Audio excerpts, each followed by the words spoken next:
And we're live. Hi, everybody. Hey, How's it going? How's your morning? I hope it's one. Hope it's going well.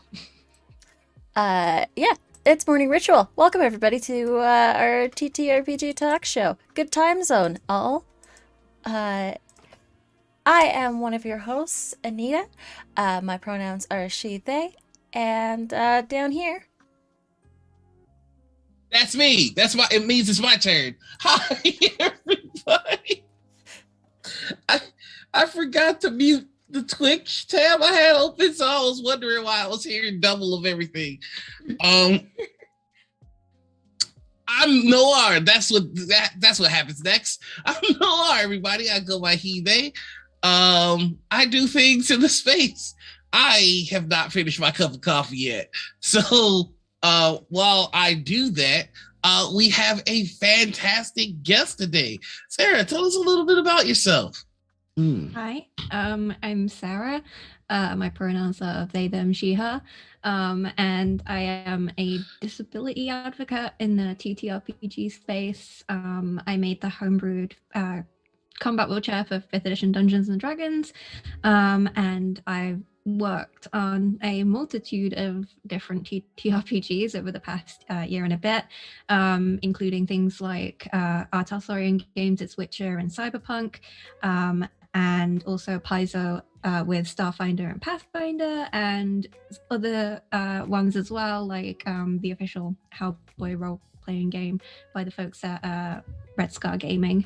I do stuff. I make content, and I either get paid for it or I put it out for free. So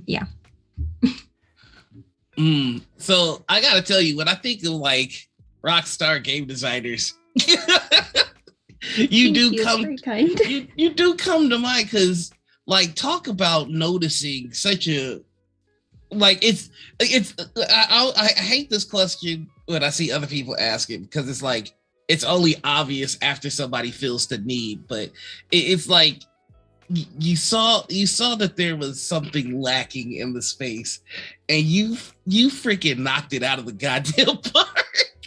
And I just think that's really awesome. Like, I think that's the dream of game design. So first off, hell yeah to you. Like, I guess kudos would be better, but that's freaking awesome. I gotta tell you, were you surprised by the reception? Like, I mean, because I remember the combat wheelchair dropped and like everybody's head was turning. No, I didn't expect the reaction at all. It was something I had made for myself and my friends, and I had worked on it to a point, and then my friends were like, and I also thought, I might as well share it if I've made it, because I'm sure some other people would enjoy it. And I got a small audience at the time. I think I had about 5k followers at the time. I'd like cultivated like a little audience talking about tabletop and disability, and I was like, well, that's people who I think would enjoy it. And I put it out, and I expected a few likes and retweets, and then Matt Mercer retweeted it, and I was like, whoa, okay. And then people at WotC started retweeting it as well, which was the only way I can describe it is wild. Because I put it out there for just thinking it would be for people like me and my friends who would want to use it. And I'd seen that, a homebrew for a lot of people, it is, hard work, and a lot of the time you have to build up that audience. So I was like, okay, it might get a few notifications on it. And it just went way further than anything I expected. It was, yeah. That's awesome. The next thing that I have to ask, whenever anybody just like has something that blows up that majorly, like I can only imagine the pressure.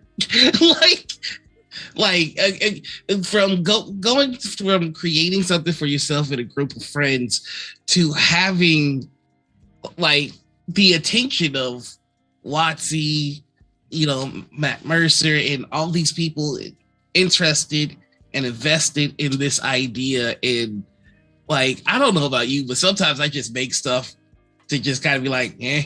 And if anybody's like, no, you focus on that, I don't know that I could. So the fact that you've been able to has been really impressive to me. Has there been any how have you dealt with that pressure? For a while I took a really long break from it because it was very overwhelming. And like, I knew it wasn't like perfect or anything when I first put it out. And I knew that things would have to be tweaked because I'd only really started fully designing stuff that I'd made myself. Because before that, it was only like, I homebrewed a magic item for my D&D game at home. And never anything on like a bigger scale. And it putting sometimes like stepping back from it has helped a lot because I can go away from it for a while and then come back fresh eyes. And the people in the community as well who have, just dropped messages, whether it's like an email or a comment or something on a tweet, just saying like, oh, hey, like you need to look at this mechanic and stuff. And to begin with, I was like, yeah, I have to like look at it straight away and like fix it. And now it's like, no, like you can step back and make a list of all the things that need to be fixed and then come back to it when you're ready. And yeah, like doing that has really helped. And it helped me like figure out that for, the next update, I wanted to have it be this big project with disabled artists working on all the different artwork and having different disabilities represented, and adding small things in like, the catalog and stuff of like things you can upgrade the chair with. And so yeah, like to begin with, the pressure was kind of really on, and I was really worried I wouldn't live up to expectations. But talking to friends and like them being like, you just need to step back for like 10 minutes and just have a think, really helped. And I kind of do that now whenever I struggle with any of the work that I'm doing. Heck yeah, I can say like you've nailed this. Like you're killing it. Thank you. And I've just posted the promo art for the combat wheelchair just on the overlay right now. So if y'all want to have a look at it, it is badass. Yeah. Mm-hmm. The artist Lio Crew over on Twitter really knocked it out of the park. It was because for most of the combat wheelchair PDF, I was like, I gave the artist descriptions of the thing that they were drawing, but I was like, no, you just draw whatever you want, interpret it however you want, and like, show me what you come up with. And it really led to like not only like a difference in like loads of art styles, but also lots of different kinds of characters and disabilities, and it was just great to see. I think every artist who worked on it, if you look in the PDF, it's got all of the credits and the links to everyone, and everyone said that they had a lot of fun just being able to read something and go, okay, now I can do whatever I want with that and interpret it however I want. So that was great, getting to work with disabled artists. It was a lot of fun. Hell yeah.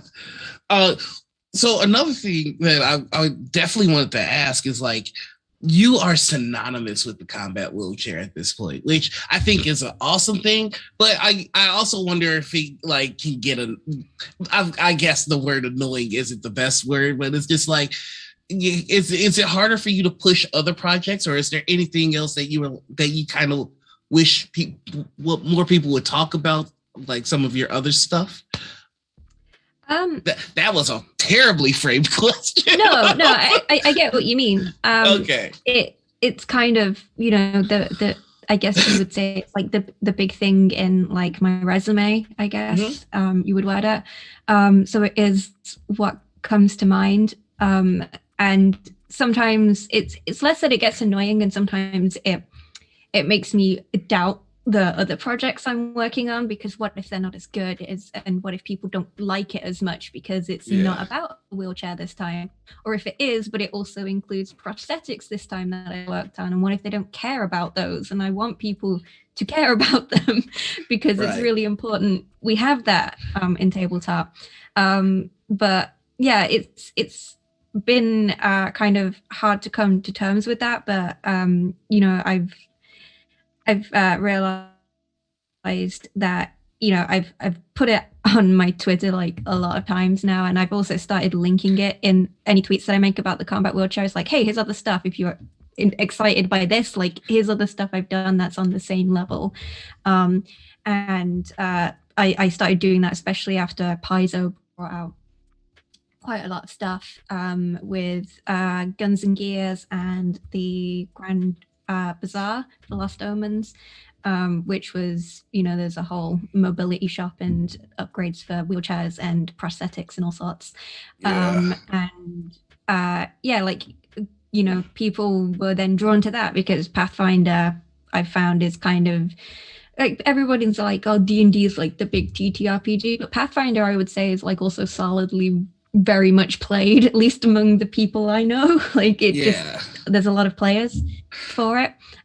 So also getting to at least be known for that as well now, like, it's something that I think I'll have to keep, you know, pushing my projects alongside the combat wheelchair. But I am glad at least that, like, I'm known for at least one thing and hopefully in the future it's not just that one thing anymore.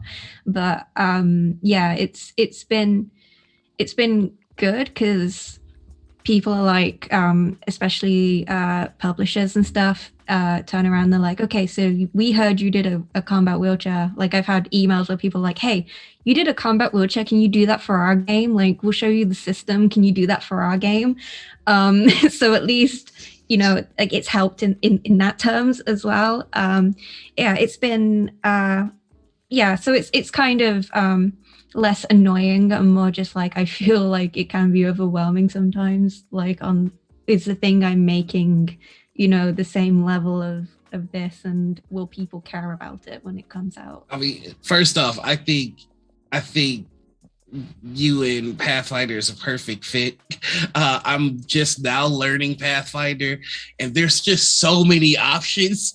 Like, I have to turn my 3.5 brain back on because you can literally do whatever. So I think that's extraordinarily cool that there's a whole mobility shop in that system. I think that's really awesome. And whenever I have the chance to talk with somebody that has done something amazing and they're also doing amazing things, I always want to ask about, like, you know, the pressure of, you know, that first big hit and also the weight of carrying that into going forward. And thank you very much for explaining it. And holy smokes, awesome job carrying that, because, like, I would crack under that.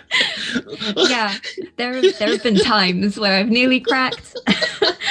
And I've actually been like really grateful for the fact that I can just also have been like, I've been working on adventures and stuff with other companies, like with Art Hustler Games when I wrote my first Witcher adventure, and then I got to write my second one with them, and I was like, yeah, this is nice, like, I can just focus on an adventure, and, you know, it's going to be in a book, and even if it's not like a huge hit or anything, it's something that I enjoyed, and like that kind of helped carry me during the months that I was having like a crisis over, I don't think that I can live up to what I've put out. And yeah, it's been, yeah, it's like, I realize it's going to be kind of a bit of an uphill battle to not surpass the combat wheelchair, but to kind of live up to the standards I feel other people have of it and that I have of it. But I don't resent like the combat wheelchair in any way. I've talked about, I think it's in like the introduction of the thing where I said like, it actually makes me smile to come back to it, especially because like I've got every old version on my computer and I look at like the original version where it's literally just 3 actions you can take in the chair and that's it. That's all I had. And you know, now it's like an 80-page long thing that has like a short story and characters and all sorts in it. So yeah, it's over time it's become less of oh God, what if I never live up to this one thing I've ever made? And more just, I'm really pleased with this one thing I made, and I hope that I can get other people just as hyped about other things that I'm making. Well, that's So the we thing, can. too. I'm sorry. Go ahead. No, There's go ahead. there's a lot of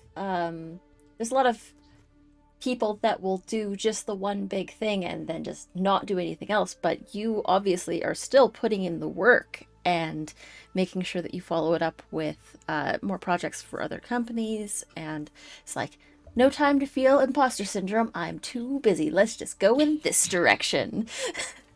Yeah, the imposter syndrome is like saved for late nights when I'm not working. It's to have a crisis then. These are my crises hours, I'm too busy the rest of the day. And I really hope that's something folks take with them. It's the fact that we have talked to so many people, and every last one of us experience imposter syndrome. I feel like every last one. Like I was just about to ask you, would you say that it's fair to say that the combat wheelchair started your game design career? Yeah, I think it's fair to say that.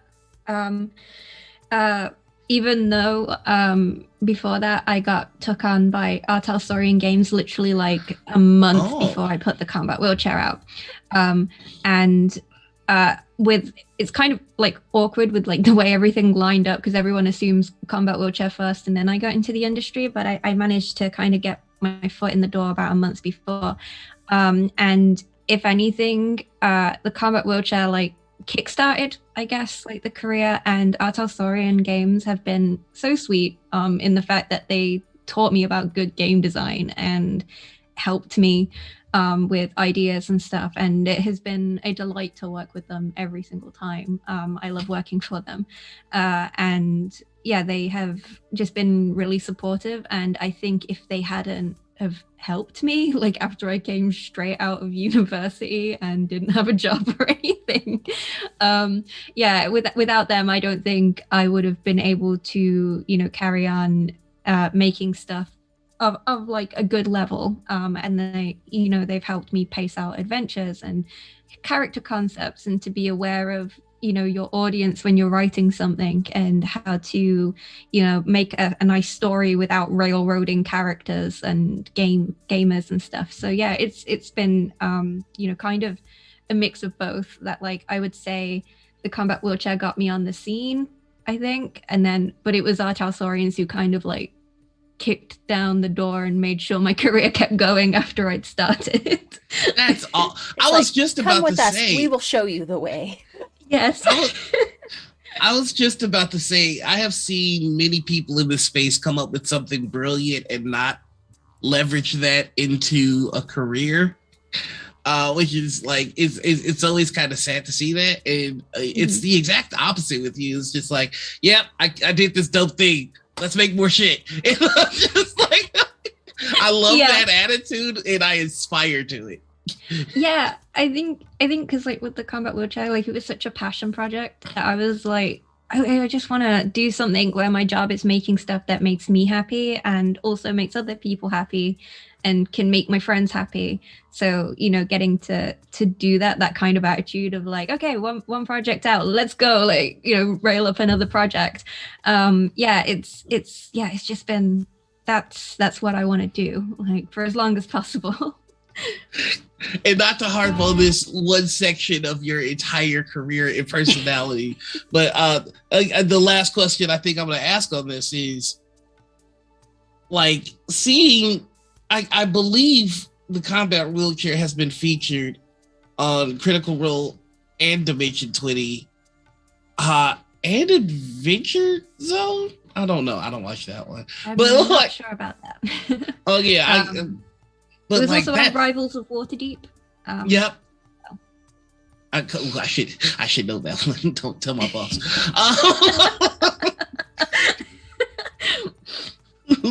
I'm in trouble.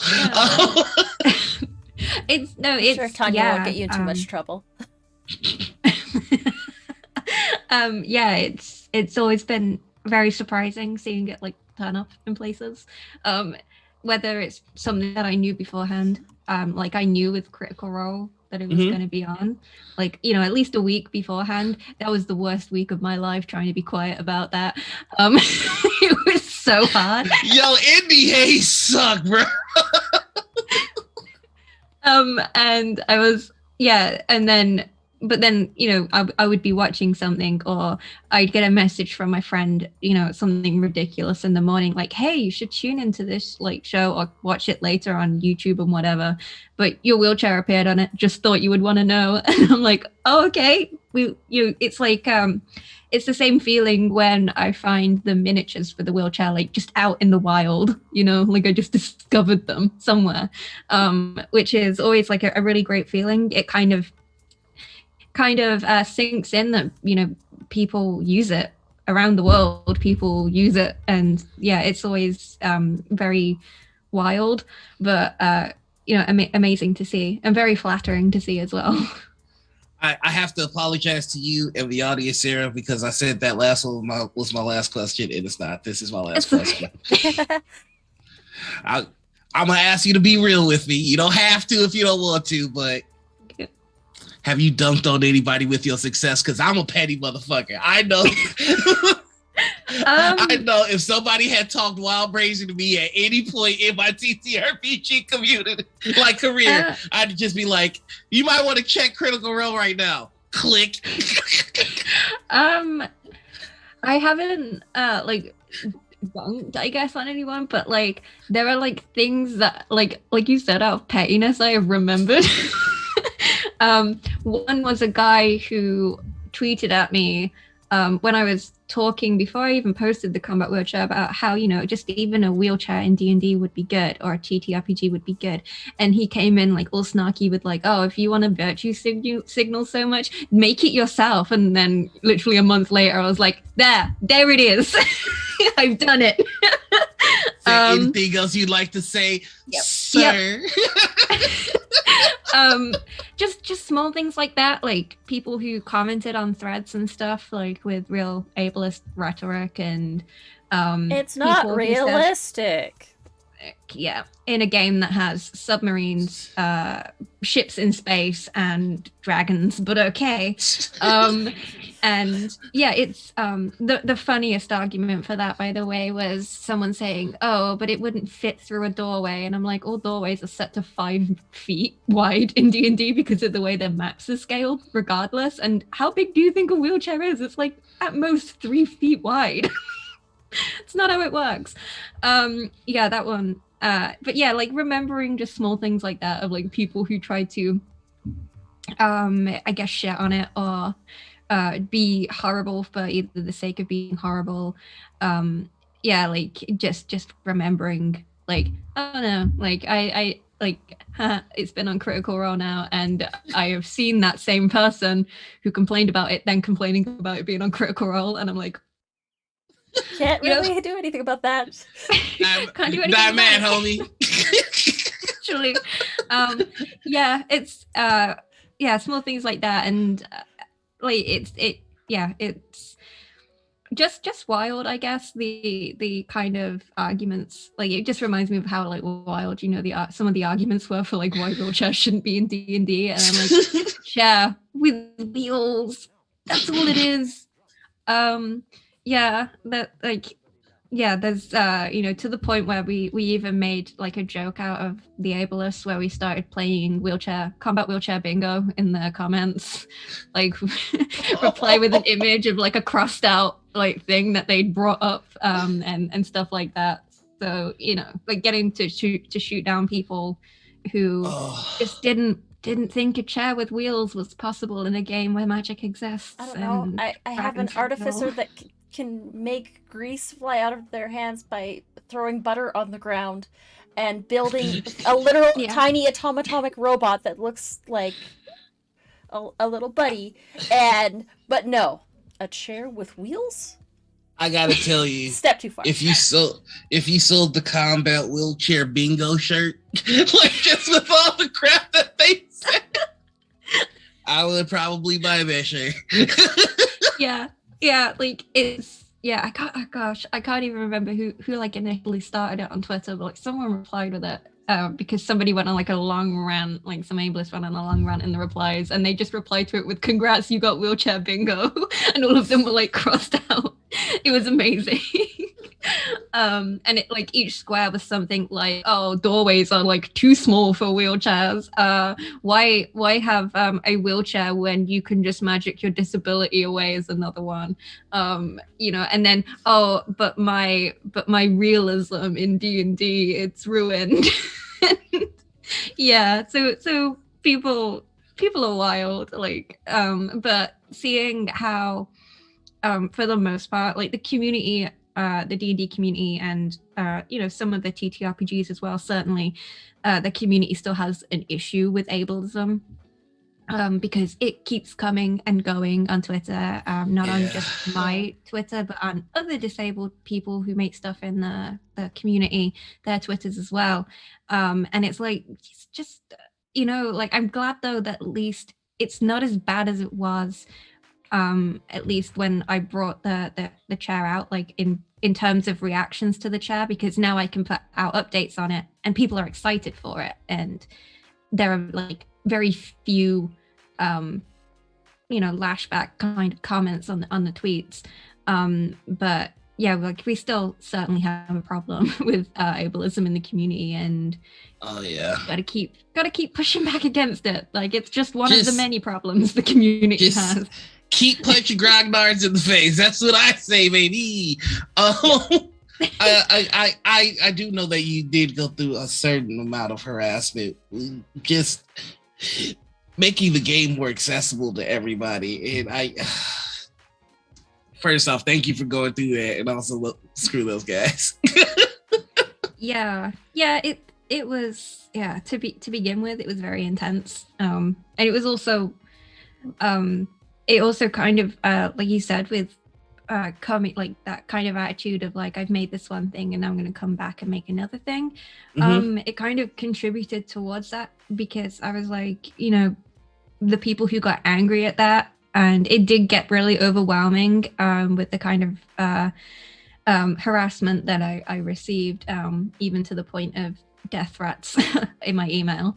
But having to deal with that, and I decided, like, no, I'm gonna anger them further. What are they gonna do with the fact that disabled people are being represented properly? Like, if anything, it's just gonna act as a way for me to process who I do not want at my table. It's kind of like, does this person have any red flags? And like, I'm gonna put down disability content and see what they think. And it's like I was like, no, like I'm gonna start bringing it to more games. And I think with the fact that other people in the disabled community and the who make stuff for the TTRPG community, the fact that they as well continue to put out their content has really helped with like pushing disability representation a lot, and has made some headway in the problem that the community has with it. And like all of them who continue to push back, I just think are amazing, because it really does get overwhelming and really hard to do sometimes. Like you wake up, you turn on Twitter, and you've got like your random, like, here's like the really bad like timeline shit anyway that you have to deal with, and then like you'll open your notifications and it's like, oh god, like somebody who thinks that they're making a good argument, but it's all the same arguments yet again that have been disproven many times. And they're making a thread on your shit, so every time it posts, like just sometimes it's really tiring. And just everyone, all the disabled people who make content and continue to put it out in spite of that, like, are so strong to do that, like, because it is beyond tiring. And hopefully though, like, with the fact that there has been some progress, like the fact that that at least there has been progress, and hopefully we can continue like pushing through with it, and keep pushing until it's not the issue that it was in D&D. The fact that we shouldn't have had to wait like nearly 40 years for a functional wheelchair in D&D. That wasn't something that cost 5 silver pieces and couldn't be used in battle. Yeah, so Wait, so was that what wheelchairs were before the combat wheelchair? yeah, they were literally just like a normal like hospital kind of wheelchair, which isn't functional for battle at all. And like it was like I think it was like 5 silver pieces or something, or maybe 5 gold. I can't remember exactly. Yeah, the medical system in yeah. Faerun is just as bad as America. Yeah. And you know, the Paralympics have been going on for like how long now? And if anything, they're more popular than ever. And nobody, you know, in like the who are working on D&D stopped to think that maybe wheelchairs are capable of being in very high impact situations. Yeah. You know, and the fact that we had to wait this long. So hopefully, you know, we can just keep pushing and pushing until it's just something that is in a core rule set, and you don't have to buy all of these additional add-ons and stuff to get representation. Yeah, I played a couple of games with Sam DeLev, and we had a conversation about the combat wheelchair, and they linked me a couple of the extreme sports that people play in wheelchairs, and it's those games are terrifying. There's a reason it's called Murder Ball. It is, yeah, really intense. It's people on wheels going full speed at each other. Man. Have you seen sledge hockey? No. Sledge hockey terrifying. Is wild and terrifying. They have like sticks with like spikes on the end of them, and sometimes those get used. I feel like every ableist should play one game of Murder Ball if they insist on talking shit. Yeah, and you know, I also like as well, like with regards to like the Paralympics and stuff, that it's now that people in the TTRPG are like interested in that like now people are figuring out that hey, these sports exist, you know, and I've made tweets and stuff on it where I'm like, you know, watch a murder ball match or watch wheelchair archery at the Paralympics if you want to know how to describe it or see how it works so that you can convey it in either your DM style or if you're a player, you know, because I think a lot of people still kind of balk at like having to describe how the chair can move or how a mobility item can be used. I have a hard time buying that because it's just like you take a barbarian and you put them on wheels. Terrifying, yeah. I can't even. That's the thing about it is none of the people that have a problem with the combat wheelchair are creative enough to come up with their own like response to it. You don't gotta be creative. I literally just said a barbarian on wheels. That's it. That's it. That's the whole picture. And it's scary as shit. Like, you know, and with that as well, like they've not come up with a response to it. When I get people who are like, oh, why didn't they just use Tensor's floating disc if a paralytic character can't walk? And I've said, well, what happens if you hit an anti-magic field or dispel? That's all it takes. And the fact that you want the you know, this like aesthetic of like whimsy and that it doesn't look like a mobility aid, which is a whole big issue in both sci-fi and fantasy. You know, that disability can only be accepted when it doesn't look like disability because it looks cool then. You know, and when I've brought that up, it's like, yeah, like, you know, there are things in D&D that dispel magic, and you know, like I didn't make the wheelchair just for like to be a magical item. Like the PDF expressly states it's not a magical item unless you do something very specific from Xanathar's Guide, I think it is, to, you know, make it interact with telepathy. But even then it doesn't become like a proper magical item. And it's a lot of like having to go over every single D&D rule and every like probability of how the spells and like rules can be used, you know, went into it. And so it's not as easy as saying, oh well, why don't you just use this spell, or use this magical item is because it can be, within D&D, you don't want disabled people to feel like they are being punished for having to use a mobility item. Right. And I think that a lot of time, the people who have issues with the combat wheelchair and stuff, and just people who are ableist in general, don't understand that disability isn't a punishment and you shouldn't be punished for being disabled. You mentioned something before, and it's been ruminating, and it really just kind of hit, which is people are only okay with disabilities as long as it does not look like a disability. And my initial reaction was, I wonder what you mean by that. And then I thought Cable and Winter Soldier and like all these people with like metal arms that essentially function the same as a regular arm, and that's not how actual prosthetics works. And I see what you mean. Like even in a movie like Grindhouse, where the amputee has like a prosthetic leg, it's a shotgun and it essentially works the same way as an actual leg, except it can shoot. So like I see what you mean by that. And holy crap, I didn't notice that was a thing until just now. So thank you for pointing that out. Like when people are like, they don't realize it, I always bring up that Empire Strikes Back, Luke gets his hand cut off, and by the end of it doesn't look like a prosthetic hand at all. It even has synthesized skin, and he can still feel every single sensation through it. So why did you make him disabled in the first place if you're not gonna show that he's disabled? Like there's obviously the parallel to Anakin Skywalker, but like, holy smokes, at the same time, I didn't even remember Vader is also.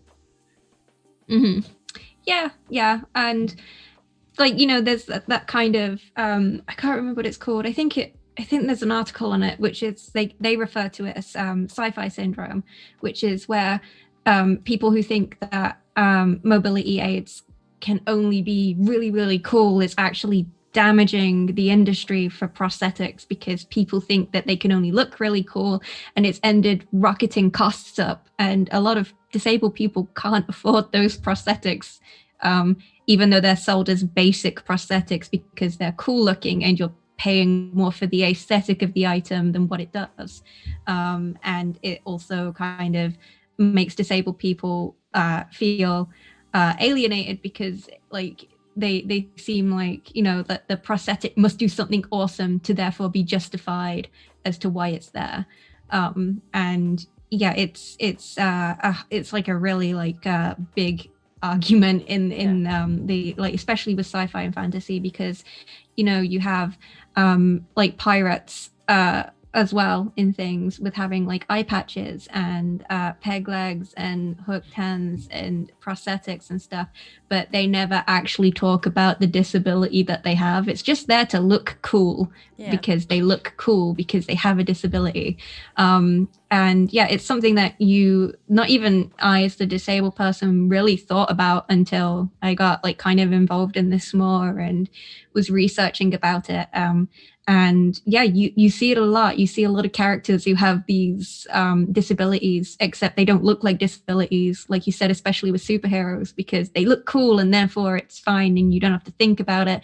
And the people who made those characters and write the story don't have to talk about the disability in any way or have to bring it up, because it looks cool and it's there aesthetically and not actually affecting the character. So yeah, it's a whole like big argument, and I do recommend for anyone in the audience, like if you want to research that, there are like amazing blogs and lots of free content written by disabled people on it. Yeah, you'll have to forgive me. My empathy is dumb, so I always try and like relate like my blackness to the struggles that other people face. And oh my god, we Justin Timberlake the disabled community all the time. And what I mean by that is like Justin Timberlake was black until he didn't need it anymore. Like we do that but we do that with the disabled community. Like I never thought about like I always thought like pirates are kind of dope representation, because it's just like, but then they don't talk about it. It's like Hook's hand doesn't really play into who his character is, other than the fear of alligators. Like we never talk about the intricacies of having lost your hand. Like I'm sure there's a whole lot there. I don't know what's real and what's not because I haven't done the reading. But it would be cool if more stories kind of talked about that and fleshed that out. That is okay. I'm sorry. I love when I get something to like look forward to researching later. This is hitting me the very same way that the X Mansion does not have ramps hit me. Yeah.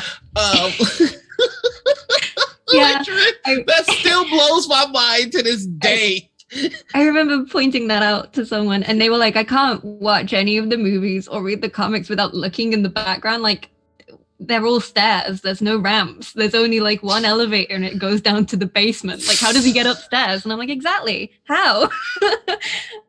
While, you know, that character is, for the most part, good representation, it's when able-bodied people, you know, for the most part, made that character and didn't think about steps, you know, because you don't have to when you're able-bodied. And like, I'm sure, like, obviously it was never made with like any like ill intent or anything, but it goes to show that, like, you know, you have to involve disabled people in a process of making a disabled character.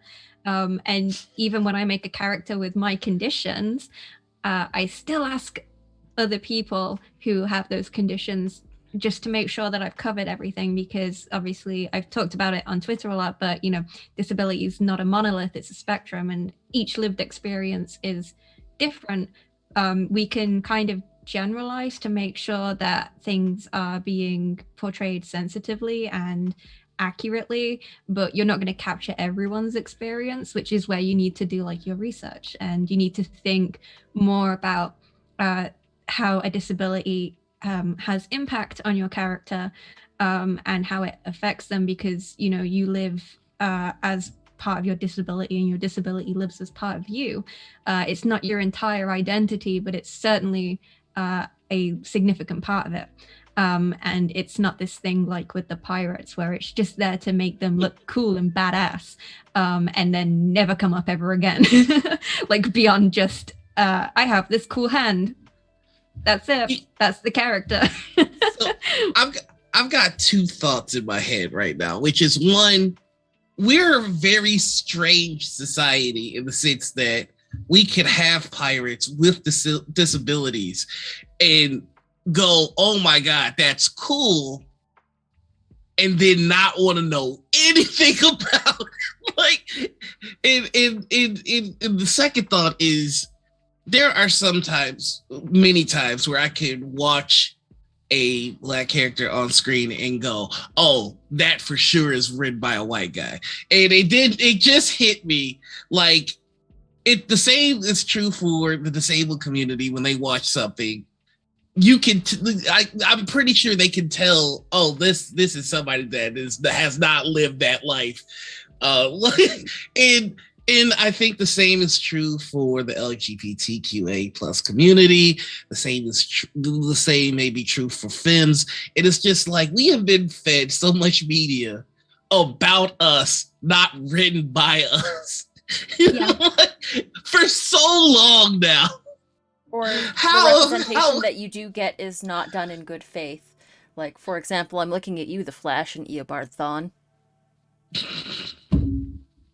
I'm glad somebody said that. I'm so glad. Wait, what's going on with Eobard Thawne? Season 1 of The Flash, he's represented as a man in a wheelchair, only to be the deceptive person in the wheelchair, because he's not really... He's the villain as well. Yes, and is using that for sympathy. God, that is a trope! I have seen so many villains get out of wheelchairs like, didn't even need this. Yep. I was using it for sympathy to play at your heartstrings. Yep. We're awful. Yeah, it's you know, and but like, I do think that in some media as well. We're becoming more aware of it, and it's changing the same way it's changing in TTRPG, because when I watched The Mandalorian, and there was the episode with the Tuscans, and Mando just out of nowhere sign language, and just uses an actual sign language, and like you could see it had structure. It even had the nuances of like, if you're being quiet, your hands are closer to your chest. If you're being loud, they're further out and bigger gestures. And the fact that I sat there and I was like, no, somebody deaf had to work on this. Someone deaf had to have worked on this. And then the article came out, deaf actor who played one of the Tuscans made the language. And I was like, wow, exactly, you can tell. And the fact that it has come up in Book of Boba Fett now as well. I promise I won't be talking spoilers on Book of Boba Fett.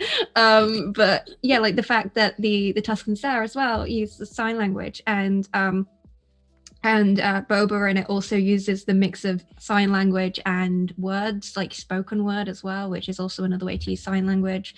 Like it's just, yeah, you can tell, like, because it may not really make that much sense, or like it may not be something that an able-bodied person looks for, but when you're disabled and you see the actual nuance and thought that has gone into this, you're like, okay, somebody disabled worked on this, that's good, like, and it gets you excited. And I remember like straight away when I watched that episode and it dropped, like I went straight to Twitter and I was like, oh my god, there's an actual sign language in Star Wars. Like, it's here, it works, it's an actual thing. And then like the article came out and that was just, like amazing. And I remember not only the Star Wars community celebrating it, but like the disabled community as well was like going wild over it, especially the deaf community. And it was great, like getting to see that. And even outside of fantasy and sci-fi, like there is a hospital series called I think it's New Amsterdam. I don't know if you guys have seen it. I haven't seen it, but I've heard about it.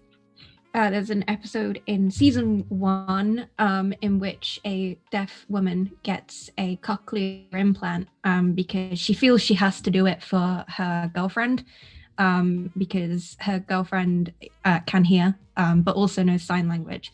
And it really tackles the whole cochlear implant argument / divide in the deaf community, and it actually touches on the culture of deaf people and why cochlear implants are so controversial in the community. And like they actually touched on it and talked about it in depth, and I was like, yeah, like they had to have like brought someone on for this, because this is like way more nuanced than any medical drama has ever gone on like anything. Research online and stuff, and they had consultants and they'd had deaf people working on it and like actually did all the research, and it paid off with like a really like beautiful episode. And I remember being really hyped about that, and I think I also tweeted about that on Twitter, like anytime like good disability representation happens, hype on Twitter. The first thing I'm gonna do when we go on break or something is I'm gonna look and see if the sign language used in Dune was BS or if somebody actually worked on it. I haven't seen it yet, so I was like, it's pretty good. I like it. I've heard good things. But it was just one of those things like I was like, it's like on my list of things to watch once I finished watching the current list of things to watch. Oh, sure. I'm going back and catching up on stuff that I should have watched when it came out. It's rough. It is rough. So I have seen The Witcher mentioned a bunch in chat. A lot of people apparently have questions or just want to thank you for bringing them in on The Witcher. I believe a mention of Witcher and chronic pain was also mentioned. I want to know if you could tell us a little bit more about that. It was another thing that like I posted on Twitter, and for some reason people really engaged with it on a level I didn't think they would. And I'd watched it was after season 1 of The Witcher came out. and it was like, I think it was like during like the first week it came out, and I made a thread which was simply titled like Geralt of Rivia is a disabled character and this is why it's important, a thread. And like went through a whole thread on why it's important that we acknowledge he's disabled. And it went on Eurogame. I wrote an article for that as well, and talked about how in especially the book Baptism of Fire, Geralt has to learn to deal with and accept the fact that he is disabled after taking very serious like injuries from insert character name here. I won't say it because I don't know if it's going to happen in the show or not, but insert character name. He has to learn to fight with the fact that his knee often buckles and gives out, and he goes through thinking he is a failure and he feels he can't step up and help Ciri in the way that he could before, and he has to rely on his friends more, which, as we all know, Geralt really struggles with friendship.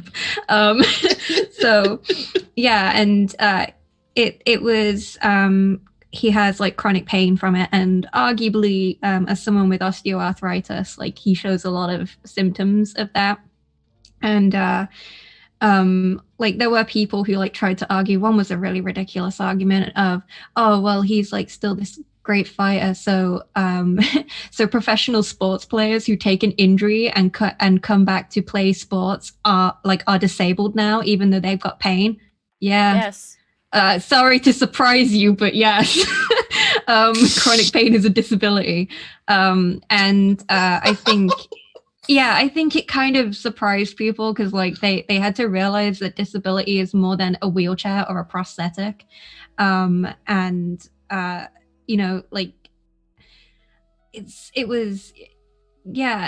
then wildly it reached Lauren Hisrick, and then Lauren Hisrick and I spoke about that, and she went back and reread the books, and she was like, yeah, oh god, yeah, Geralt's disabled, and I hadn't read it that way before. I am the worst. Who is Lauren Hisrick? She is the showrunner for the Netflix show. And I think she wrote all of season 1, and she wrote on season 2 and working on season 3 now, I believe. You might have just changed the course of the show. If they don't give you a consulting credit or something, we riot. We go to Netflix and we start throwing punches. I talked about it on Twitter, and people who like knew of The Witcher in terms of the video game and stuff, they were like, oh, I've never read the books, but I actually want to read the books now. A lot of people really got into The Witcher, and it's always like really nice to see when even if it's just like a shit post on The Witcher that I've made, like a joke or something about it, the people are like, I'm so glad like I actually gave the books a chance and stuff, because I have like said even in that thread that like the representation isn't perfect, and there are the use of obviously slurs, and the representation is slightly off and stuff like that, but at its core, like it's good representation in the terms of how Geralt deals with it, and how it affects him, and it's believably shown, and it came at a time for me where like, because I was 21 when I read the Witcher books, or 20, I can't remember exactly, but I was like, oh yeah, like they're fun books. I enjoyed them, and then got to Baptism of Fire, and I was like,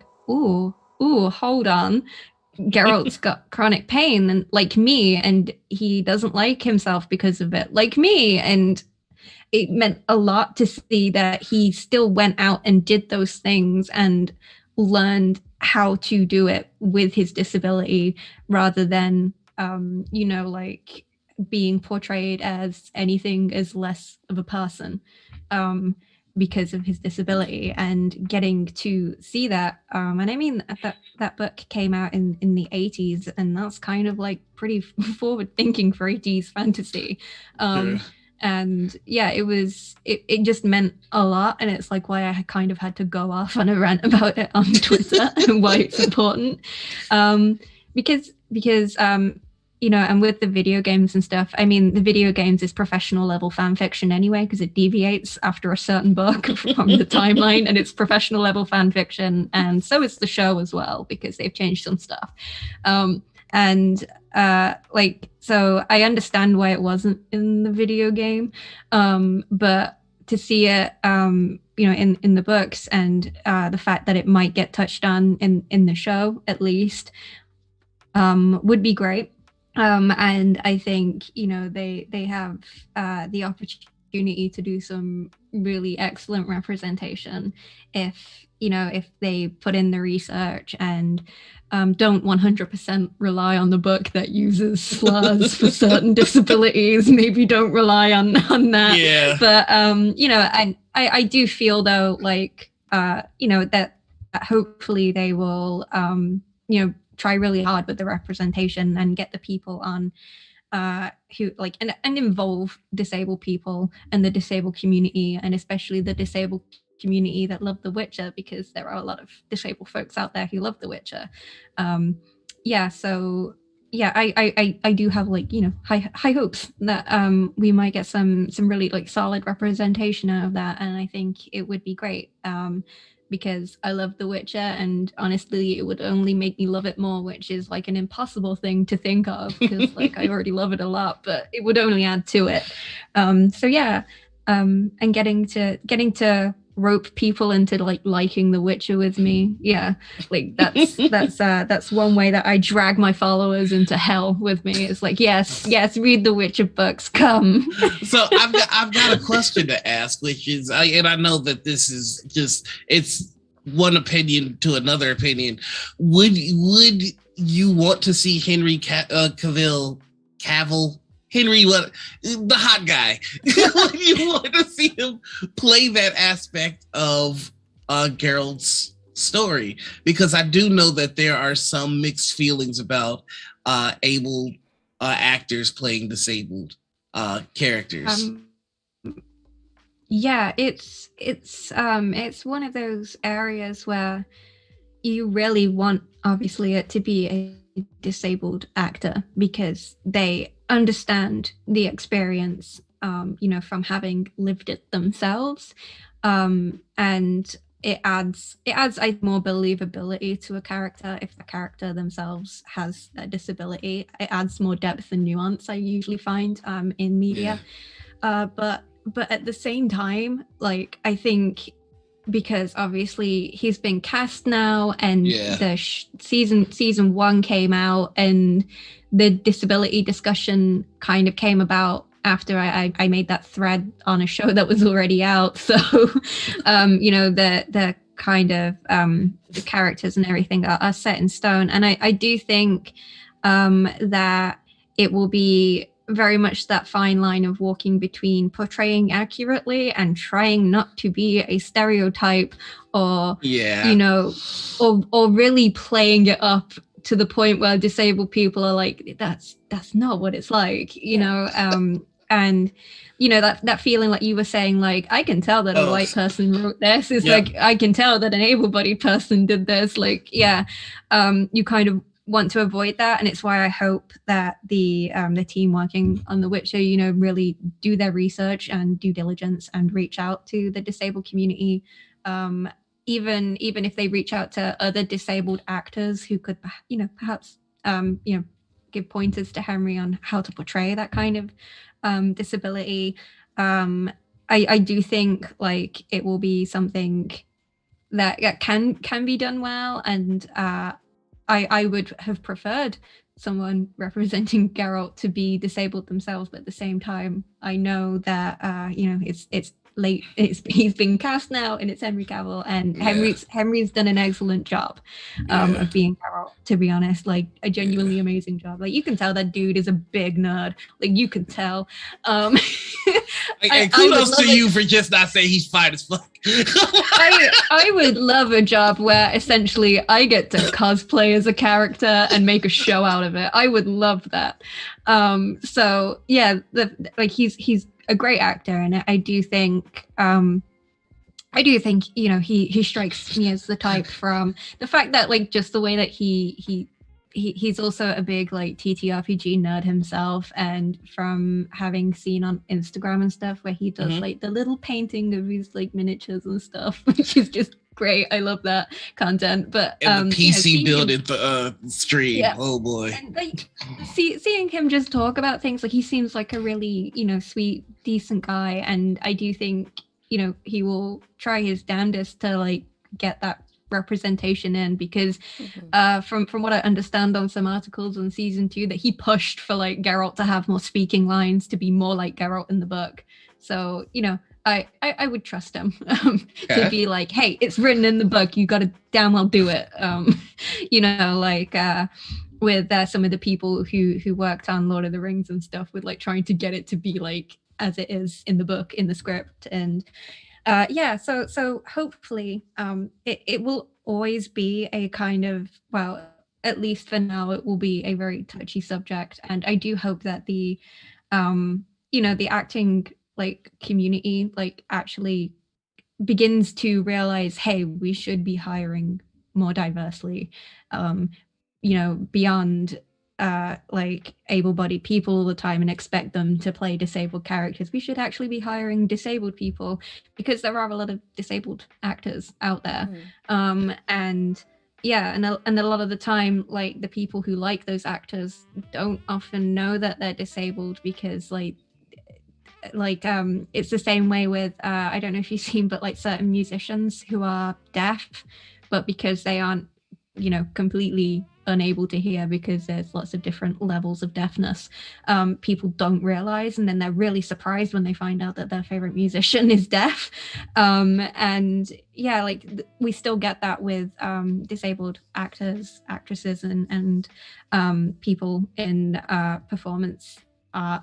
So hopefully you know, we begin to see a turnaround in that, because we've seen it so far in TTRPG. It would just be really nice to see it like on TV and getting that good rep. And I mean, at the moment, I don't know if it's just because I watch so much Star Wars, but Star Wars seems to be really like pushing, like actually ensuring that, you know, disabled actors are being hired for disabled roles and consulted on things. So Star Trek Discovery also had a wheelchair actor in a wheelchair, like on as like a member of the crew.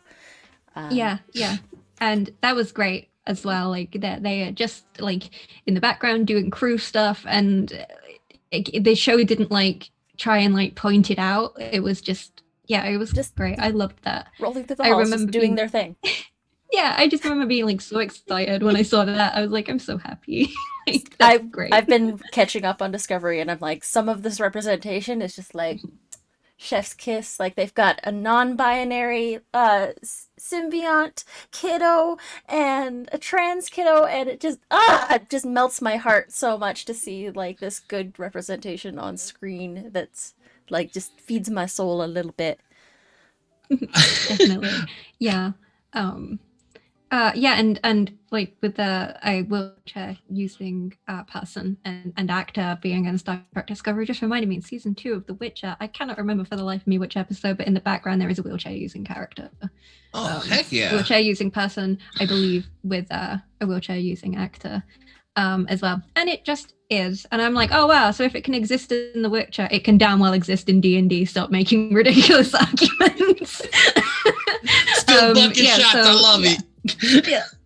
And I it was just like, you know, there, and as an represented as an accepted piece of that universe, and you know, and also with it being a disabled actor as well was just great. So I really hope that we get to see that more often, but instead of just background characters, we get leading characters who are actually, played by disabled actors as well. Mm-hmm. So here's a silly question, and if you can't think of anything, that's fine.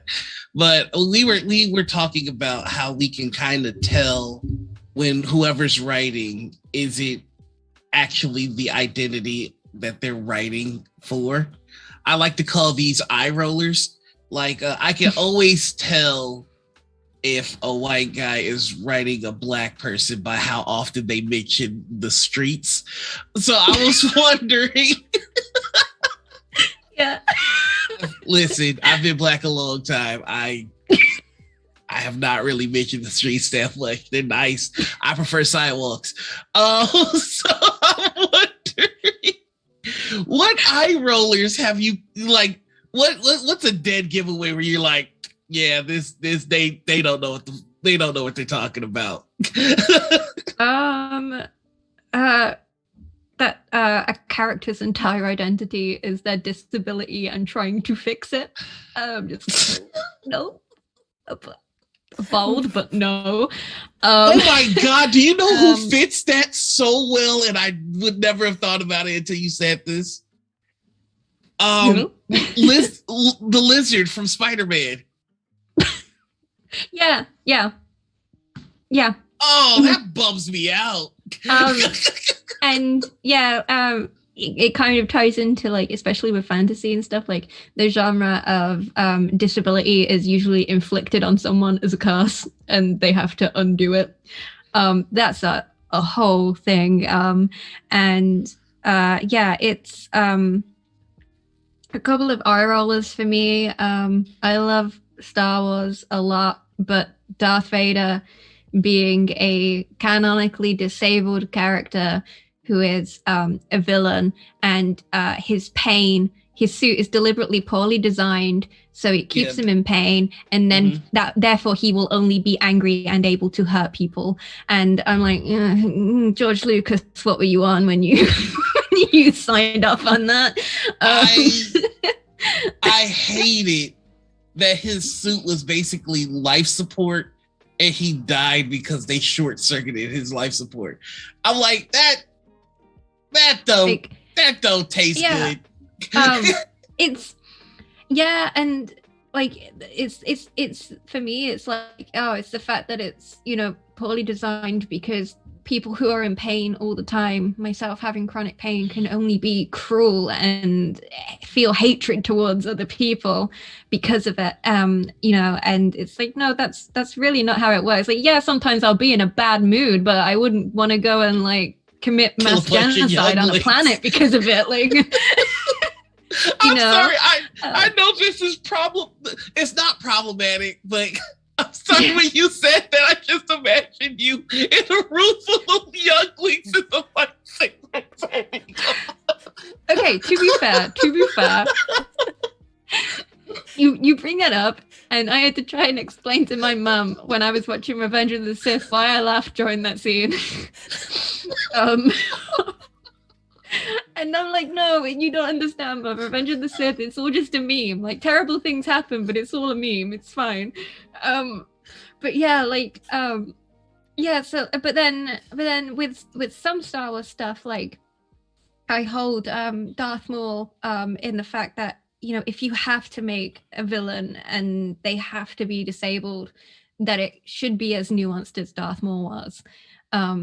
Because obviously Darth Maul was, had his legs amputated by Obi-Wan Kenobi very forcefully, and got cybernetic legs. And it was, and while hate drove him to, like, wanting to kill Obi-Wan and be evil and everything, it wasn't hate because he was now disabled. He hated Obi-Wan because Obi-Wan was a Padawan who cut him in half and made his master, like, no longer care about him anymore. Like, Darth Sidious was like, yeah, like, you're not worth it anymore, and just threw him out literally into the garbage. It's Obi-Wan's beef with legs. My man's got a track record. I'm sorry. Please continue. He does. And he and like that, I've said to people, you know, that even though even though Darth Maul is disabled and he uses hatred because of the dark side of the Force requiring that, it's not hatred because he's disabled. He is so angry that everybody he's ever known has like used him, and then he got discarded because like some kid came in and, you know, killed him or tried to kill him, wrecked his day. And yeah, and basically he felt ruined his life. Yeah. And even worse, he had the high ground, which sorry. And you know, it's like I've said before, like, you know, like with Maul, like I'm like, if you really have to make a disabled villain, like disability shouldn't be what drives them. Like it shouldn't. It can just be a part of it, of their character, like, and a part of their identity as that character, but it shouldn't drive them. You know, like they shouldn't seek out revenge because of it, because disabled people don't feel that way, and it's very much an able-bodied person thing when they write in these disabled characters who are like really angry at the world and can only resent able-bodied people and see themselves as things that need to be fixed. And it's like, no, that's what you, the able-bodied person, thinks of us, but it's not like that. And you know, we can be frustrated at our disabilities, but it's not, you know, outright resentment towards the rest of the world for, you know, not being disabled. And it's why I tell people, like, hey, maybe look at the social construct, like social disability, rather than like in terms of, you know, the fact that society doesn't try to make anything accessible to disabled people is what disabled people hate. That's what they hate. It's not the fact that you're able-bodied and they can't do something. It's the fact that nobody seems to think about them or care about them. And that makes their lives more difficult. And yeah, so you know, so when you make disabled characters, yeah, it can be a really fine line when it comes to villains, because, you know, for the most part, villains have often been portrayed as disabled. And, you know, it's even worse in things like horror with like mentally ill people and how mental health is treated in that too. And yeah, like one of like the good horror movies that had disability was obviously like A Quiet Place. That was good. Like that was, yeah. And but the fact that, you know, for so long you know, we've only had these negative representations, it can be really hard for people to understand why you shouldn't make your villain be disabled, because it makes them look scary, and, you know, they can use it against people, because that isn't how disability works. That's the thing too. That's almost a trope in itself is almost a trope in itself is focusing on any marginalized, not necessarily even just disabled, but focusing only on pain stories and not on joy stories. Yeah. So I one of the things that I'm noticing is that when a disability is portrayed honestly and with thorough research, the same amount of thorough research that every other character is given, it only ever adds to the story. Some of my favorite parts in The Quiet Place was when we got to see the events from the perspective of the deaf daughter. And the film did a really amazing job with sound design, where when we were in her perspective, it cut the hearing off. And that added such a sense of tension, and it was really well done. And again, going back to Star Wars, where they have somebody who does the research on creating a sign language, and, you know, it felt true. It felt like I didn't know anything about that, but I did know that it made Mando seem like a much more fleshed out character. It made me ask questions like, why, how did he learn this? Why did he learn this? You know, and he's clearly fluid. Yeah. and it fed into their customs, and so it makes me more curious about him. The Quiet Place got me really invested in that character. And so I guess what I'm trying to say is, like, when we see those aspects of the day-to-day lives of people with disabilities, it adds to the story, and I don't know why that's not a trend that's taking off. Like, well, it's taking off, but it's slower than I think any of us would like. There are so many characters that have been canonically disabled for so long, but that is such a small part of their character that it might as well not even be there, so it's just you called that to attention, and I love what that adds to the story. And so I'm sorry, I just wanted to call that out there. No, I think for a lot of the time, like for the most part, disability representation in films and stuff had been this character is disabled, but like it's okay, in spite of their disability they can still do something, and more they are disabled and now, which is a massive difference, because that's what disability is like I'm disabled and creative. I'm not disabled but creative, and knowing the difference. And it even makes the difference on, how disabled people have been used as the butt of jokes or as the comedic character, but their jokes are only ever about their disability, and has changed that from, disabled but funny to disabled and funny, and that makes a huge difference. And like you said, it really adds to the character, and it's nice now that I can watch some, even if it's only a small amount, and that will hopefully get bigger. I can watch content now where I see disability representation and I don't immediately go, oh god, it's going to be bad, and like bracing myself for it. The fact that even though I'm not deaf, but watched Mandalorian and saw the sign language, and from having studied linguistics, and we did a course on sign languages, and being able to pick out that clearly somebody had structured an entire language here, and then finding out that it was a disabled deaf actor who was playing one of the Tuscans. That was it blew me away. It shouldn't have to blow me away, but it did, because it means and adds a lot. Like, even if my argument is like, to able-bodied people who are like, oh, like, not every character needs to be disabled. Yeah, of course, like, not. But at the same time, it matters for the people who are disabled that research is done and shown correctly. It means something to them the same way that, able-bodied people get represented everywhere and it's fine.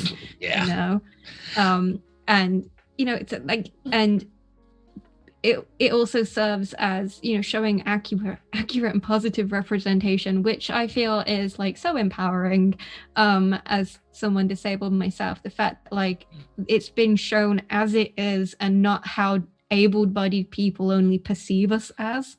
So, I like you said, like, I really hope that it can only grow and that we get to see more of it, because getting to see it, I get to be alive in a time where Star Wars now has, a canon sign language, and it's an actual sign language. Like, that is cool as all hell.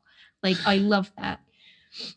And somebody's gonna learn it. There is one character I would love your opinion on, because I know one of the things that is very annoying for the disabled community is when a character has a disability and it kind of gets magicked away, or like it kind of, you get what I'm trying to get at here. Right. And the character that I want to ask you about is one of my favorites, but I kind of feel like their disability was kind of nulled a little bit, is Toph of Avatar: The Last Airbender.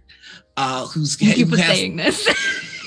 has the ability the ability to kind of see via earthbending. I don't want to say that nullifies her disability because she's very much blind, and that plays an important part to her character.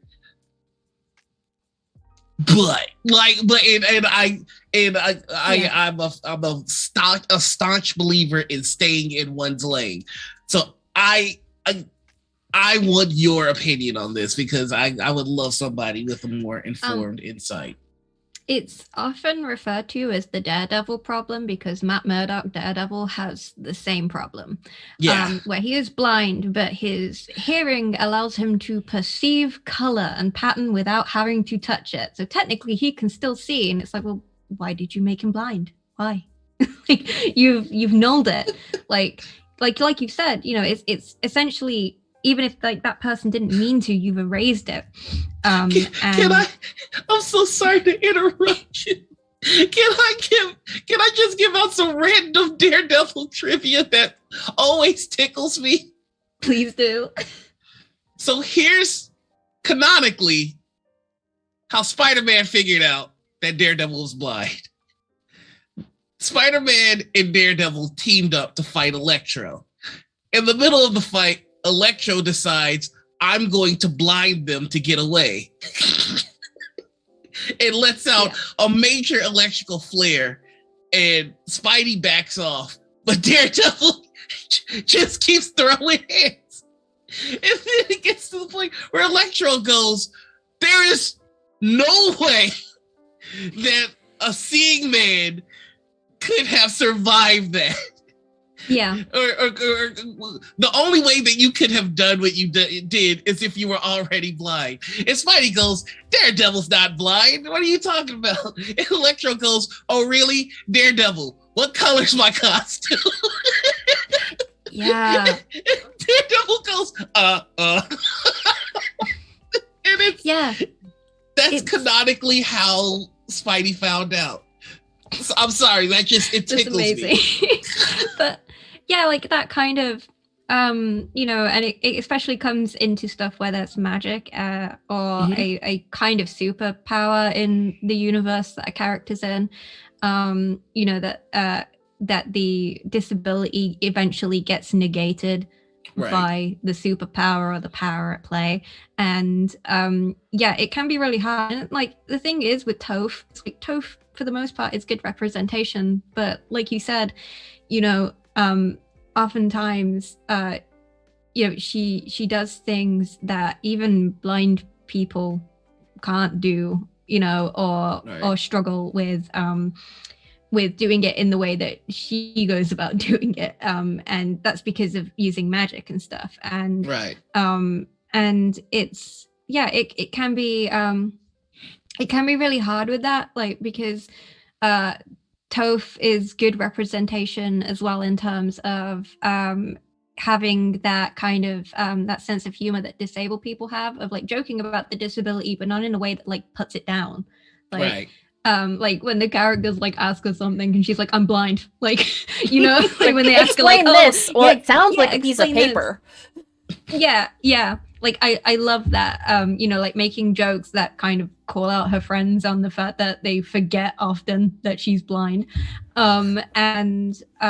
So like in terms of that, like Toph is great representation, and for the most part is, but falls into that category of, you know, thing of like the disability being erased by the superpower because they can only be strong if they don't have the disability in play as much as it would be, right? And Doctor Strange happens. Oh man, yeah, Doctor Strange. Wait, man. what? Oh. Doctor Strange is a perfect example. Yeah, chronic pain in his hands, nerve damage, and I think like obviously with in the movie for Doctor Strange, like that was like good, like you could actually see like, you know, nuance had been put into that at some level, but then like, you know, he rocks up in Avengers and he doesn't really have like the shaky tremor hands anymore, and you're like, okay, when did that happen? Stephen Strange, when did that happen? Explain. You know, even though the movie like for Doctor Strange like was like, oh no, he this will be a tremor he has all his life and there's nothing that he can do to stop it. and like it was presented kind of fine in that film, but then I don't know if it was just the actor forgot that was a nuance to the character, or just it just didn't make it into the script. Like people not realizing Hawkeye from Avengers is deaf in like every other piece of media except for like the Avengers films. And people are always surprised when they're like, oh, Hawkeye's deaf. Yeah, Hawkeye's meant to be deaf. Like, and like the fact with the TV show, and like the fact that they have a deaf character in that now, like that's great. But like, you know, if you're gonna put him in a film series, like he should still be disabled. There was no reason to negate the disability. But superpowers, like washing out disability, is really hard. And I think it comes down to that kind of hero mindset, that like a hero can only be strong if they're capable of like everything they need to be capable of, which, you know, isn't true. And a lot of the time it's because an able-bodied person wrote that character and can't understand how a disabled person would manage in that situation, or navigate that part of their life. And so they're just like, okay, we don't want to touch on it too much, or we don't want to get it wrong, so we'll just say that the superpower, you know, changes this bit. And it happens a lot. And again, me bringing up Star Wars, but in Star Wars Rebels, Kanan blind, and then has a scene where he goes to stop Ezra and Darth Maul, and he can see them and like the outline of their figures in the Force, and it's like, that's not how the Force works, but okay. Like, you know, like, and it's like it was cool because, like, you know, he's a strong disabled character, but then they technically gave him sight, and it's like, again, you magic away the disability. Yeah. And you know, it sends that message across that, like, you know, a character's only really capable if they are like the hero, which is strong and able-bodied, and, you know, like disability doesn't play much into it. And it's another one of those like things where, like, you know, as a disabled person, you eye roll at it because you're like, oh god, like, you know, an able-bodied person again. Oh shit, here we go again. Like, it literally is. And it can be really hard, especially when you enjoy that character and you know, you see a part of yourself in them, and then to have that part really swiftly taken away, especially by something that isn't attainable for a disabled person. Mm-hmm. A disabled person isn't going to get a superpower like that just magically negates their disability. And the fact that you imply that it can just only leans into the mindset that disability is something to be fixed, and that it must always be fixed when it appears in a story. And it can be really hard, especially, like, you know, when you really like that character. And there have been a lot of characters that I've really liked, and, you know, they've either left like kind of a bad taste in my mouth, or I can't enjoy them as much as I used to, because I realize that, you know, they only represent like what able-bodied people think is the disabled person's fantasy, which is to fix their disability and become essentially abled in just a different way. It can be really hard, and like it genuinely, like, I know the able person writing it or creating that character thinks they're adding to the character, but if anything, they're detracting from it and kind of alienating the people they wanted to represent. Yeah, you said something before, which is that, you know, the disabled community manages their disability. Like, they don't, they obviously don't stop. They just find ways around. And that, I really would love to see how a disabled person would represent the Force. Like, I think we're really missing out on, like, let's get a blind writer to go, how would you manifest the Force to be a Jedi? Mm-hmm.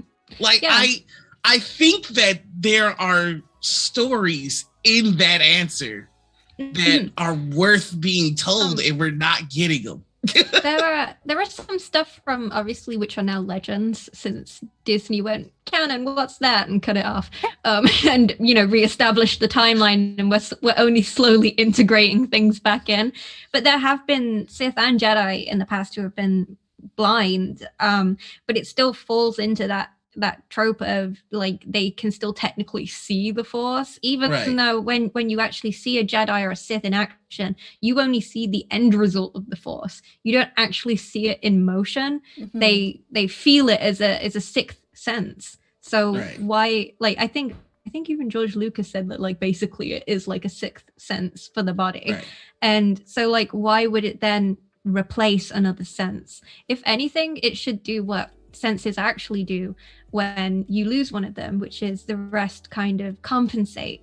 So if anything, they should be able to sense the Force more, not like in tune with it, but should be able to use it in a way that it is a mobility aid, and can kind of feel things out, maybe not know the exact shape, location, can't pinpoint or see, essentially a person in the Force, like an actual person, but they'd be able to sense very specific kind of like, okay, that's somebody's Force signature, and things like that. I think it can be hard to show in I guess in comics. I guess you could probably argue that maybe it can be hard to show, but the thing is like you said, if you have a blind person writing or helping with the writing and the representation, like, it could be done in a really, like, clever way, and I think as well, like, it would be nice to see it in a way that the Force didn't just magically allow this person to see again. Now that I think about it, and here's the Star Wars nerd coming out of me, I think it's also kind of canon that eyesight is not required for lightsaber dueling. Well, there's the whole scene in wasn't Luke trained with the helmet, the visor down, and Obi-Wan goes, "Yeah, you're using your eyes. Cut that shit out. Use the Force." Yeah. I might be paraphrasing a little. Yeah, cut that shit out. I would pay to hear Obi-Wan say that. Cut that shit out, Luke. That would get his voice. That's kind of been, I always thought that was the point of the Force, like when Luke is using the computer to try and get the shot, Obi-Wan again chimes in, "Did I tell you to cut that shit out?" He's like, "Yeah, you're right." And he puts the computer away and he uses faith. So honestly, we should have all our lightsaber fights the people with their eyes closed. You're not supposed to be using those, baby. You're supposed to be trusting the Force. Yeah, and it, like, it's like, because with the, like, lightsaber duels, like, there have even been ones between blind characters before in, like, the comics and the books and stuff, and the fact that instead of, like, you can play it as less like seeing, like, the manifestation of the person, and more just like you feel their Force signature. And canonically anyway, from lightsabers, the kyber crystal in them resonates with an energy and it's attuned to the user, so you'd be able to sense in which direction it's going to come, even if you cannot physically see it. So I think that there is some great representation potential there, and I really hope that with how Star Wars has kind of been getting better at representation, not perfect, but better certainly, that hopefully we can start to have these stories where it's portrayed well and it's not portrayed as something that a character needs to eradicate in some way, or have to kind of fix, I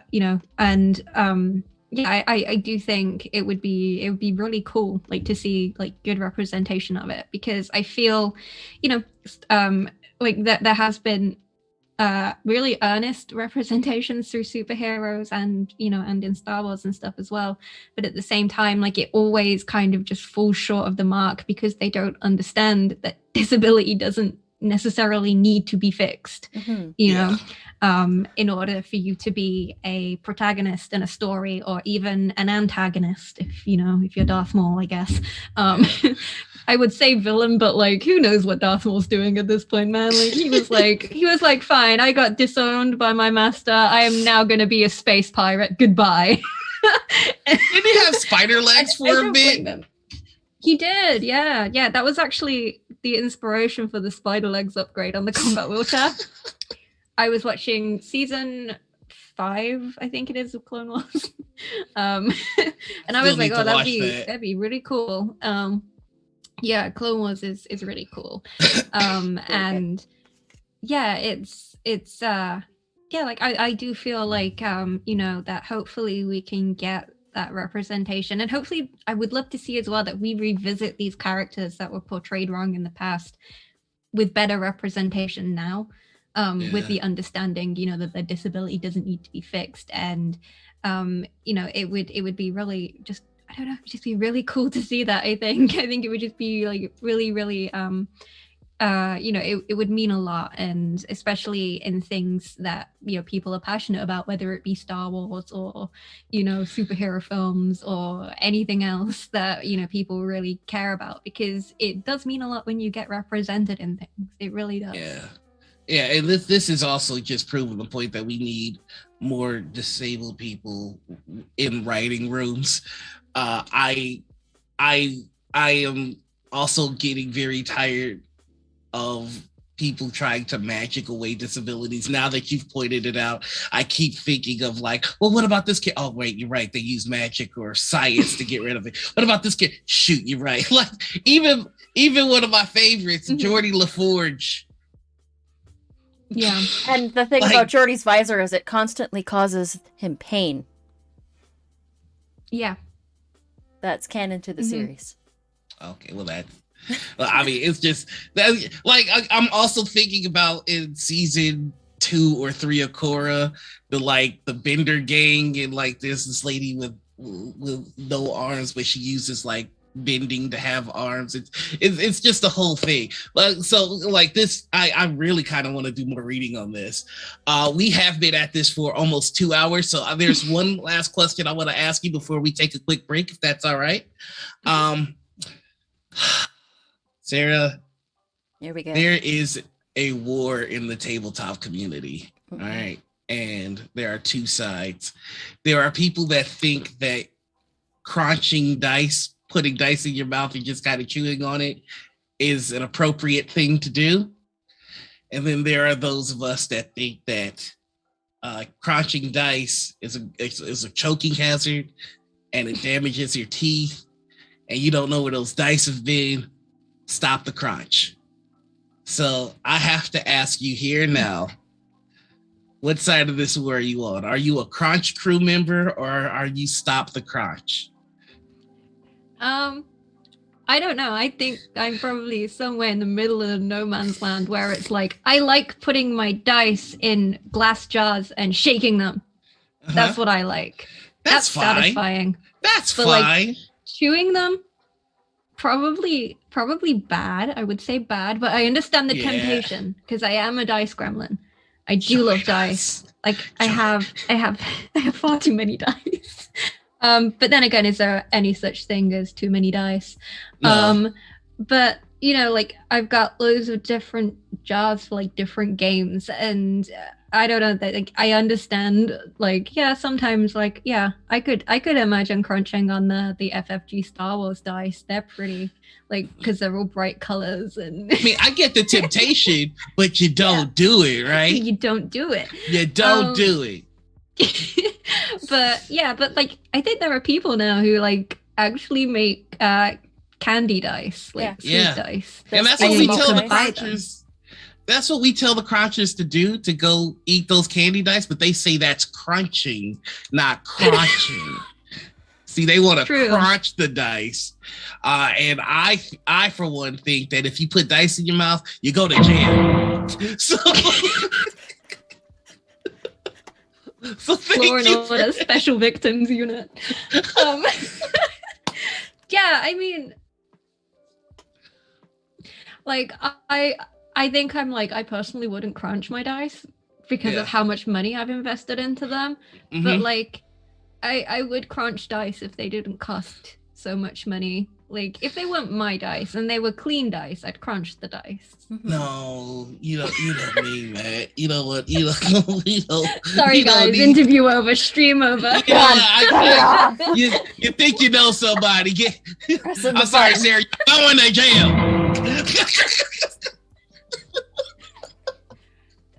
Sometimes the temptation's too great, you know? The temptation is there, but you don't do it. You don't do it.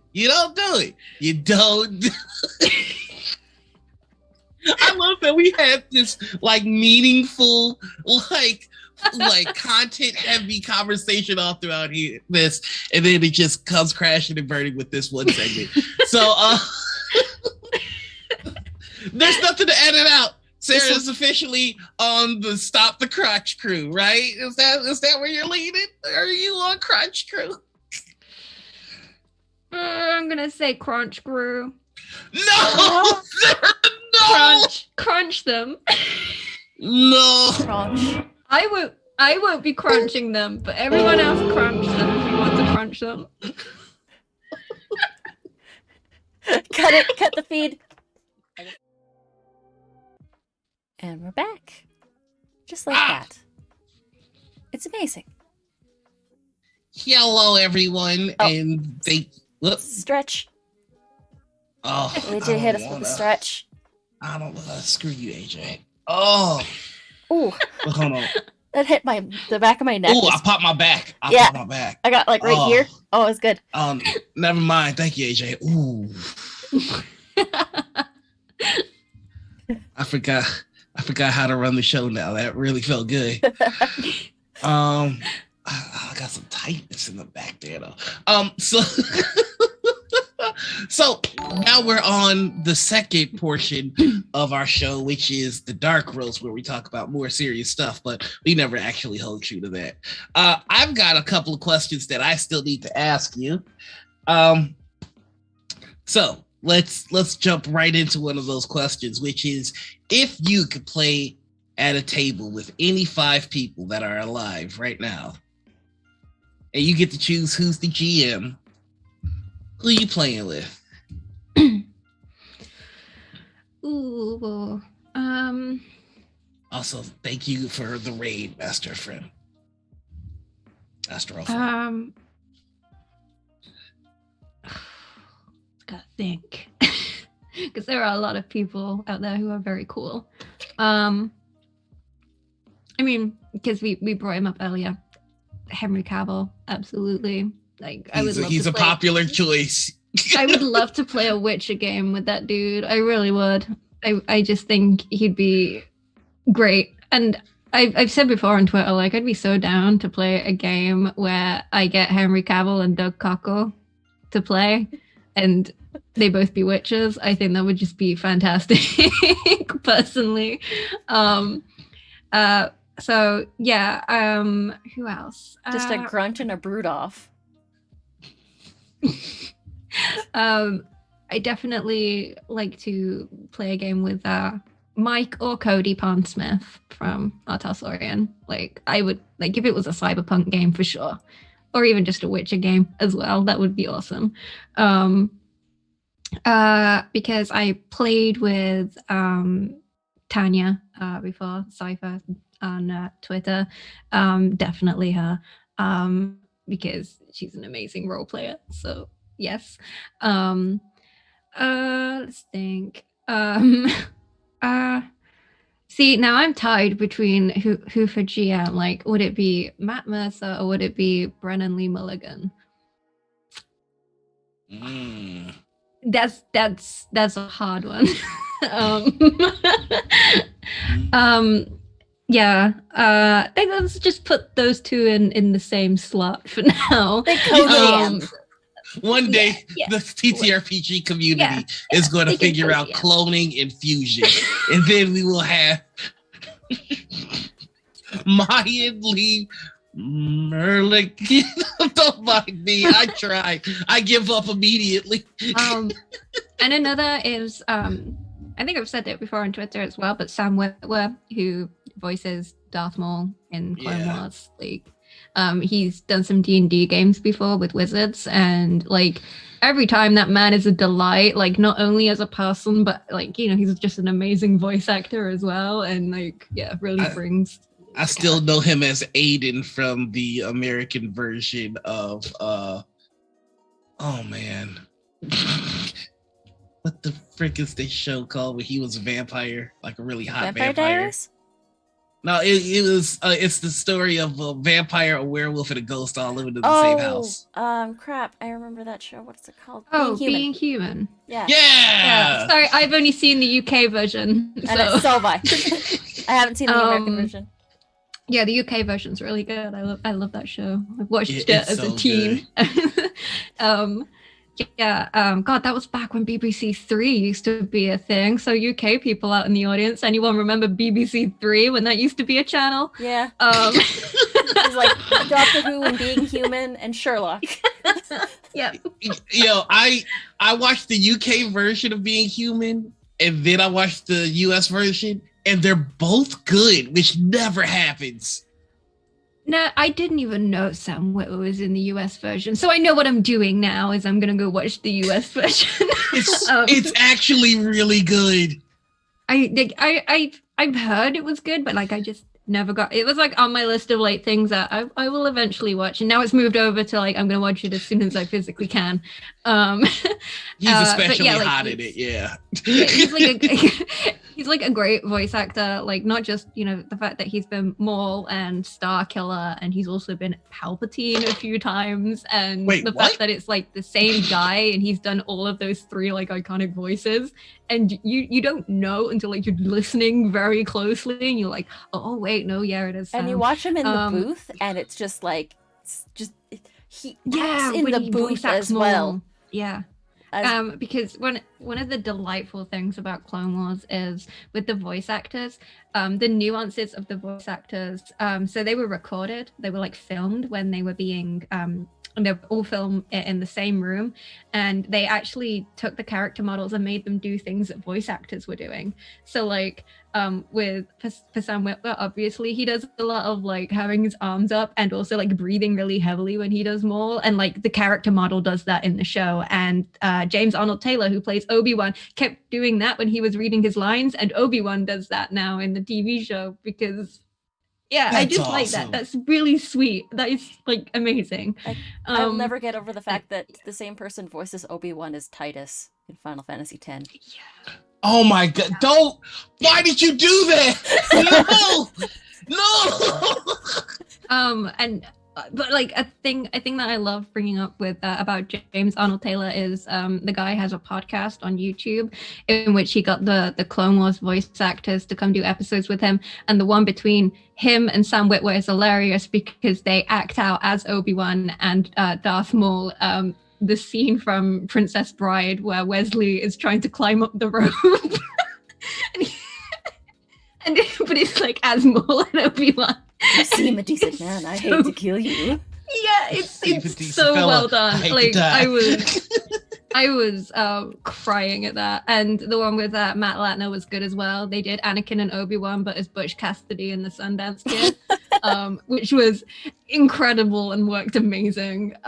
So if you're, you know, if you want to check something out on YouTube and just listen to some stuff, if you're into Clone Wars or not and just want to see them goofing around, please watch it. I think it's just called the James Arnold Taylor podcast or JAT podcast. And I highly recommend it. The guy's like really funny and everyone's so charming on it. So like I think like that would be like the group of people, or at least some of the group of people that come straight to mind when I'm like, who would I really like to play? That's a good table. I remember I went to Star Wars Celebration 5 back in 2013. It was just before the Clone Wars came out, and James Arnold Taylor was the one doing like the beginning of day and end of day announcements over the PA system. Like, the exhibition hall is now closed, but like as Obi-Wan Kenobi. I love it. And the fact that he also did the voice in the 2D animated micro series, which was the same people who did Samurai Jack, and they've put that up on Disney Plus now. Highly recommend watching it. Obi-Wan is hot all the time. has no right to be that hot. He's hot all the time. And they gave him really hot armor, and like he has like flowing hair and everything. It's amazing. Like it's like Attack of the Clones Obi-Wan, which is the hottest Obi-Wan. I've got like the minifigures based about Shakti. So cute. It's amazing.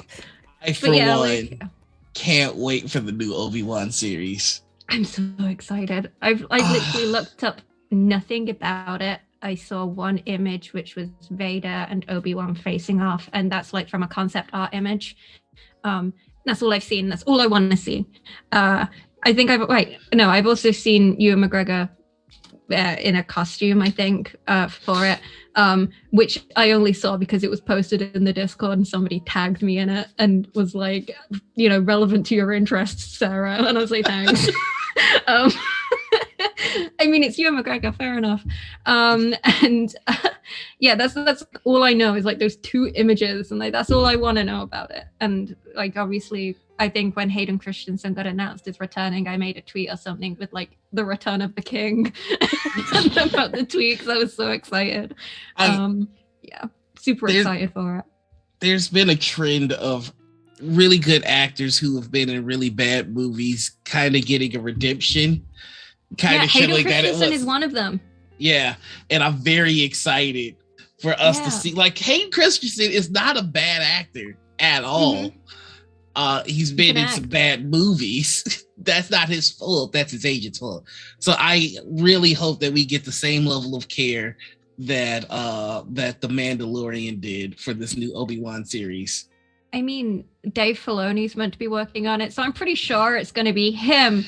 Like, Obi-Wan's already at his lowest, and then Dave Filoni's going to do what he does best, where he gets the baseball bat with nails and continues to hit Obi-Wan and makes everybody feel awful for him, because he did that in Clone Wars. Like, that man is damaged. Like, Obi-Wan is so damaged, and like every time you think things might be getting better, like he was like, okay, like I did something bad, and now I'm starting to rebuild trust with Anakin again. Boom, Darth Maul's back, and he's like, okay. my poor guy cannot catch a break, and I know that's what the show is going to be like, and I am ready for it to emotionally destroy me. I really am. And I hope they get to touch on Darth Maul in the show as well. That would just be great. No spoilers, but what are your thoughts on Book of Boba Fett so far?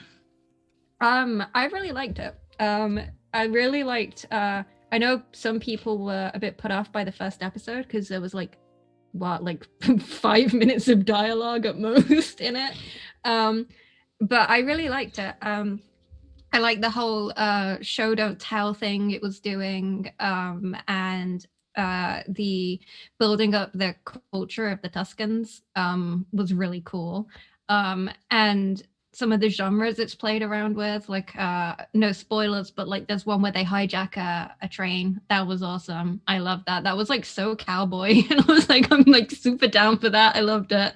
And then like where it's at the minute is where it crosses over with the Mandalorian, so like we're gonna get to see hopefully bits and pieces of that. And I just really I think I talked about it on Twitter, where I said I really liked how Boba Fett and Fennec Shand have like the old married couple vibe, where but Fennec Shand's always right and Boba's wrong. and yeah, like it's great. Like I've really enjoyed it so far, but I understand why some people have been a bit on the fence about it. But I think that they're kind of, it's come at a time where Mandalorian season 2 only recently finished, and people were like on the hype after that. So then like it had a lot to live up to while it's not trying to be the same thing. And so yeah, I think it just came at a little bit of a bad time. But I hope people do start to just enjoy it for what it is, because it's not trying to be the Mandalorian 2.0. The season finale of The Mandalorian, that was something else. Like that. I felt things. I felt things It reminded me this thing is still going. This ticker's still doing something in there. It was whiplash though, like to go from like not just emotional whiplash, but then I was like, am I hearing dubstep in Star Wars? And it's kind of like working. This is cool. And then by the end of it, I was like, okay, now I'm emotionally destroyed for like the next week or so. Yeah, that Ludwig Göransson, who does the soundtrack, is, and for Book of Boba Fett as well. Like the theme tune and for Book Black of Boba Panther, Fett is, the dude has not missed. He is not, like, he does not miss ever. Like, yeah, he's great. And I think he gets like the whole like the fact that it's meant to be like the opera in space kind of thing, but also like does unique and fun things with it. Like I would never have thought that dubstep in Star Wars would work, but then the Dark Troopers came out and they came out to dubstep, and I was like, oh, okay. Like that's a design choice, but like it was so good. It was so good. And like working in for the, even like on the armorer, working in anvil bangs into the music was fantastic. Yeah, there's a lot that I really like about Star Wars that's been coming out. I have to ask you, what do you think of the new trilogy?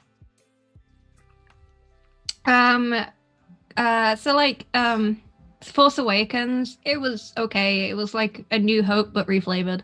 And that's not like a bad thing, because I thought, you know, like it's getting people interested in Star Wars again. It's getting kids interested in it, and like they may not want to watch the original trilogy, and I don't blame them for that, because it's like the 70s and 80s and it's campy and it looks bad sometimes. And, like, you know, the lightsaber fights aren't great like all the time, like especially in the first ever one, like Vader and Obi-Wan. Like imagine if they reshot it though, like using the technology that they had in the prequels. That fight would have been intense.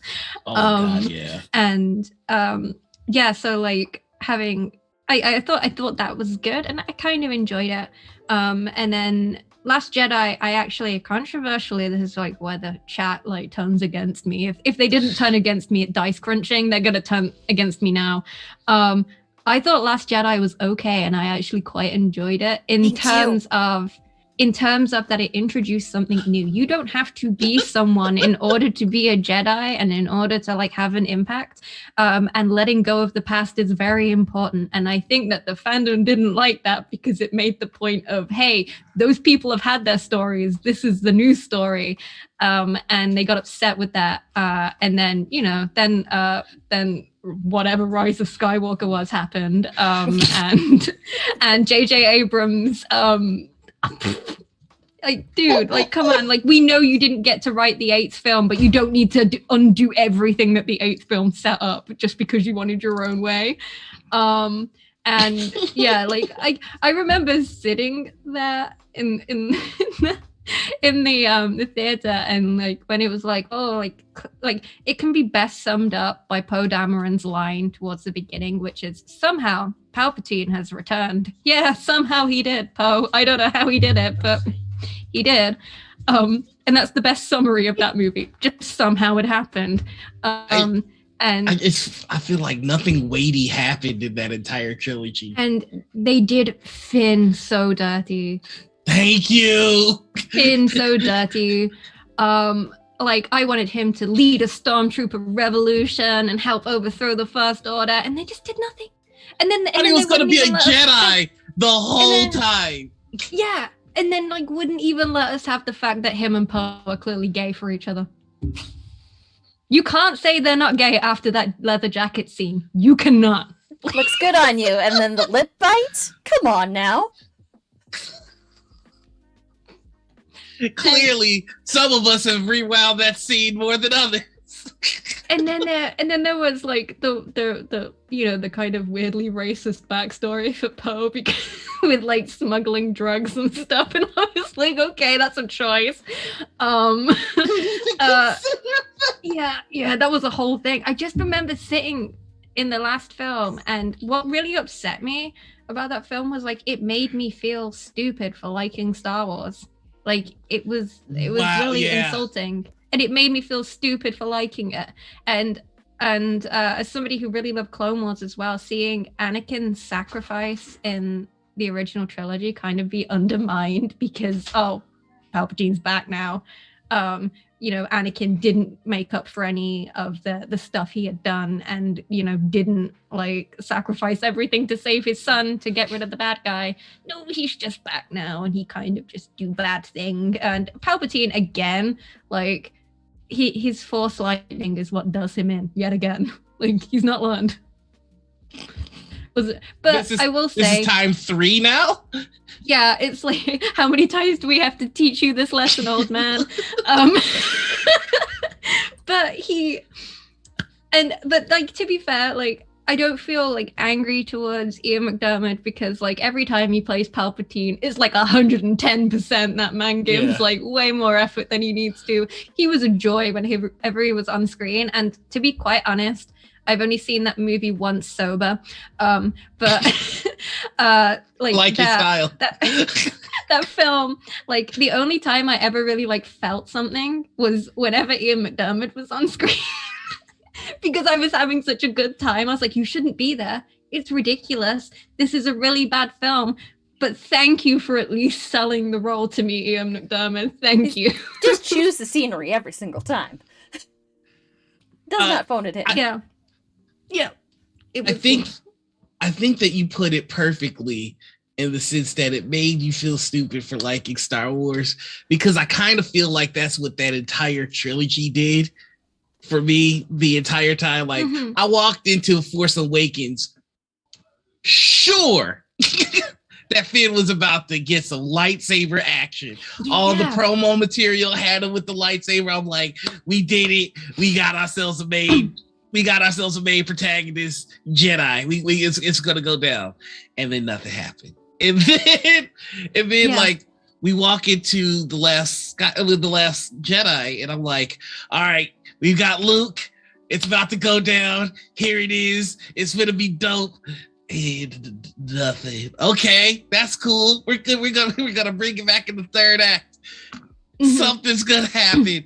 Like I was one of those guys that obsessed about who or what the fuck Snoke was, and it didn't matter.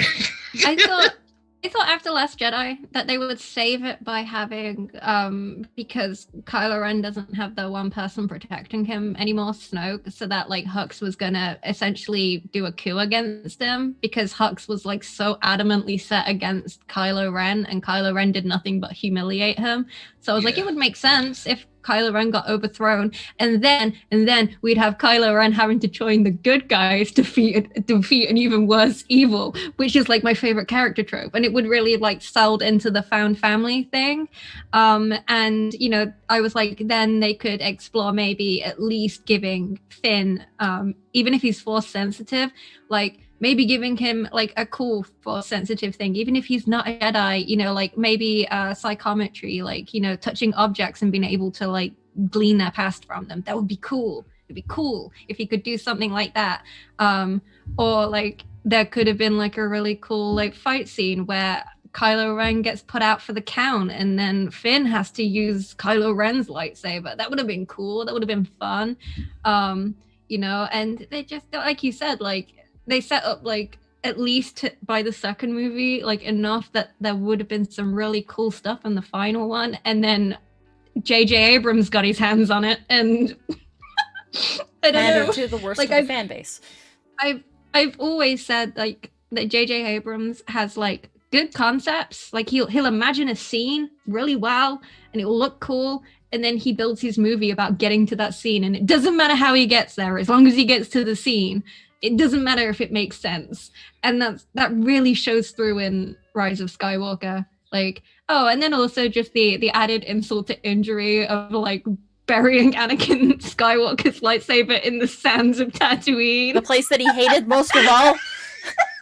I remember like I was like having to like cover my mouth, like, because I was like, oh my god, like Anakin's Force Ghost is like wigging out. Like he would come back and try to kill Rey.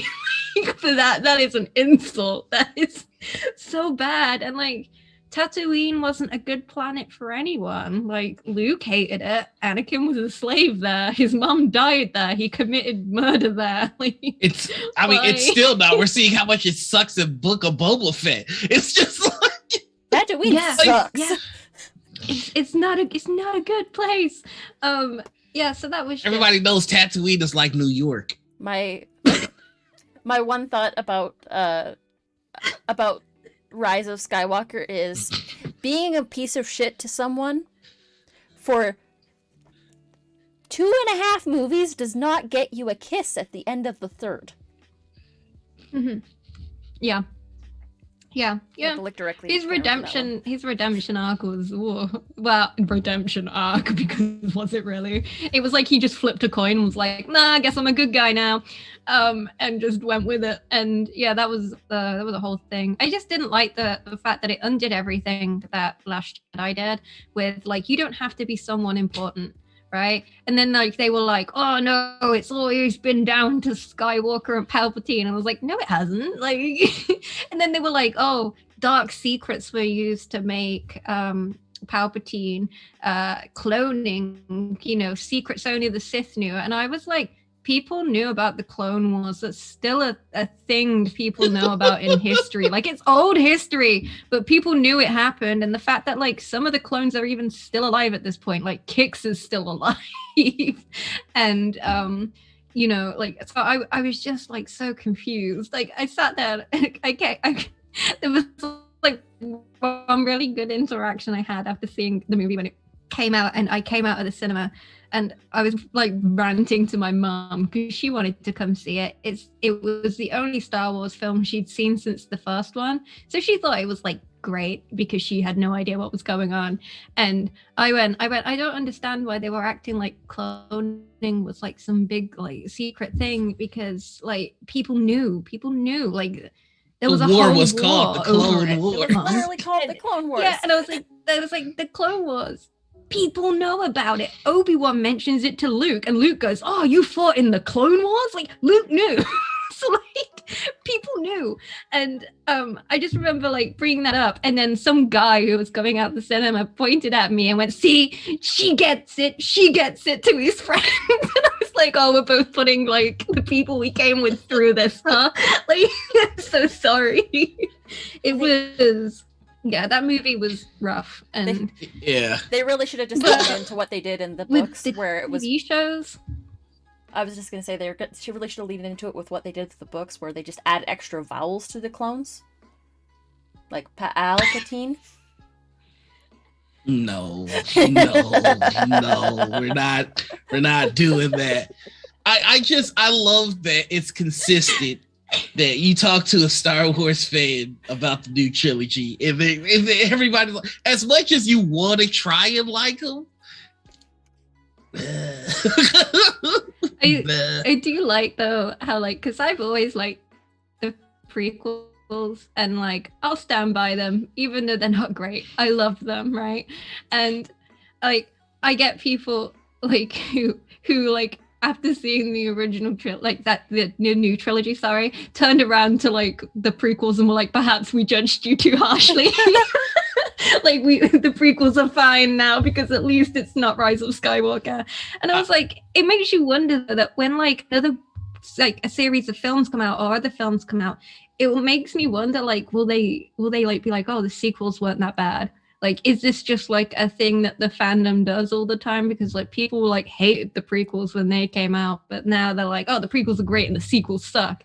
And I kind of am interested to see where that goes.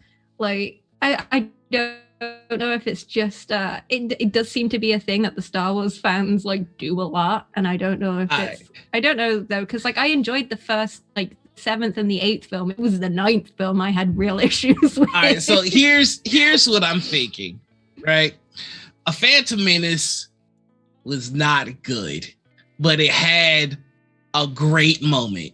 The duel between Qui-Gon, Maul, and Obi-Wan is great. I don't think there's anybody that can deny the environment, the music, the choreography, the makeup. It was all perfect. yeah, I've described it to my friends as 2 hours of nothing than Duel of the Fates. That's what you watch it for. 2 hours of nothing than Duel of the Fates.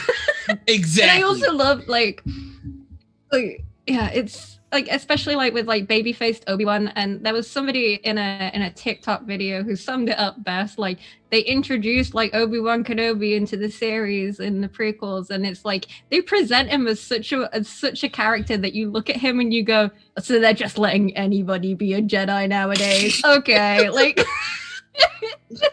he's not great. Like he calls Anakin a pathetic life form while the kid is like right there, and you're like Obi-Wan's a savage. I love that. See, but that's the difference to me between the prequels and the new sequels. The prequels were bad movies with moments of greatness. The sequels are bad movies. Yeah, because the prequels really have like they follow like, because obviously in the original trilogy you had the journey of the hero at its core, so it was a good story overall because it followed the arc of the hero. Right. Which you got like him coming into a new power, being set out on a quest, then gaining like an overall achievement. Then by the next film, you lose everything. You're at your rock bottom. You build your friendships up and make it tighter, and you only come back more powerful by the end, and you save everyone.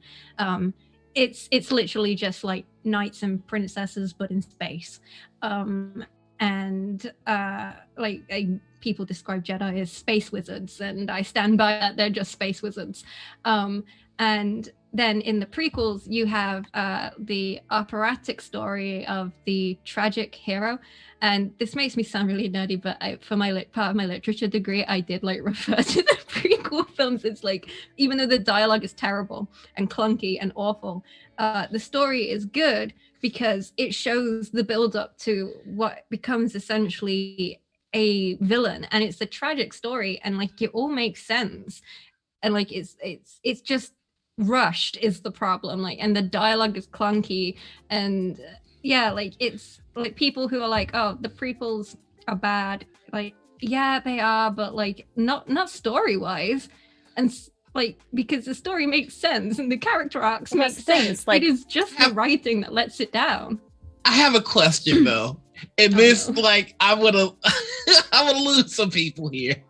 Is the dialogue really that bad though? And here's what I mean about that. It's terrible. It's quotable, but it's look. If I walk into a random street right now and just yell, "You brought him to kill me," everybody's gonna know what I'm talking about. And there are going to be people that answered the call. You were the chosen one. Everybody knows what to say after that. If I say I have the high ground, we all know what I'm talking about. So is the dialogue bad? Like, I don't know, man. I mean, it's.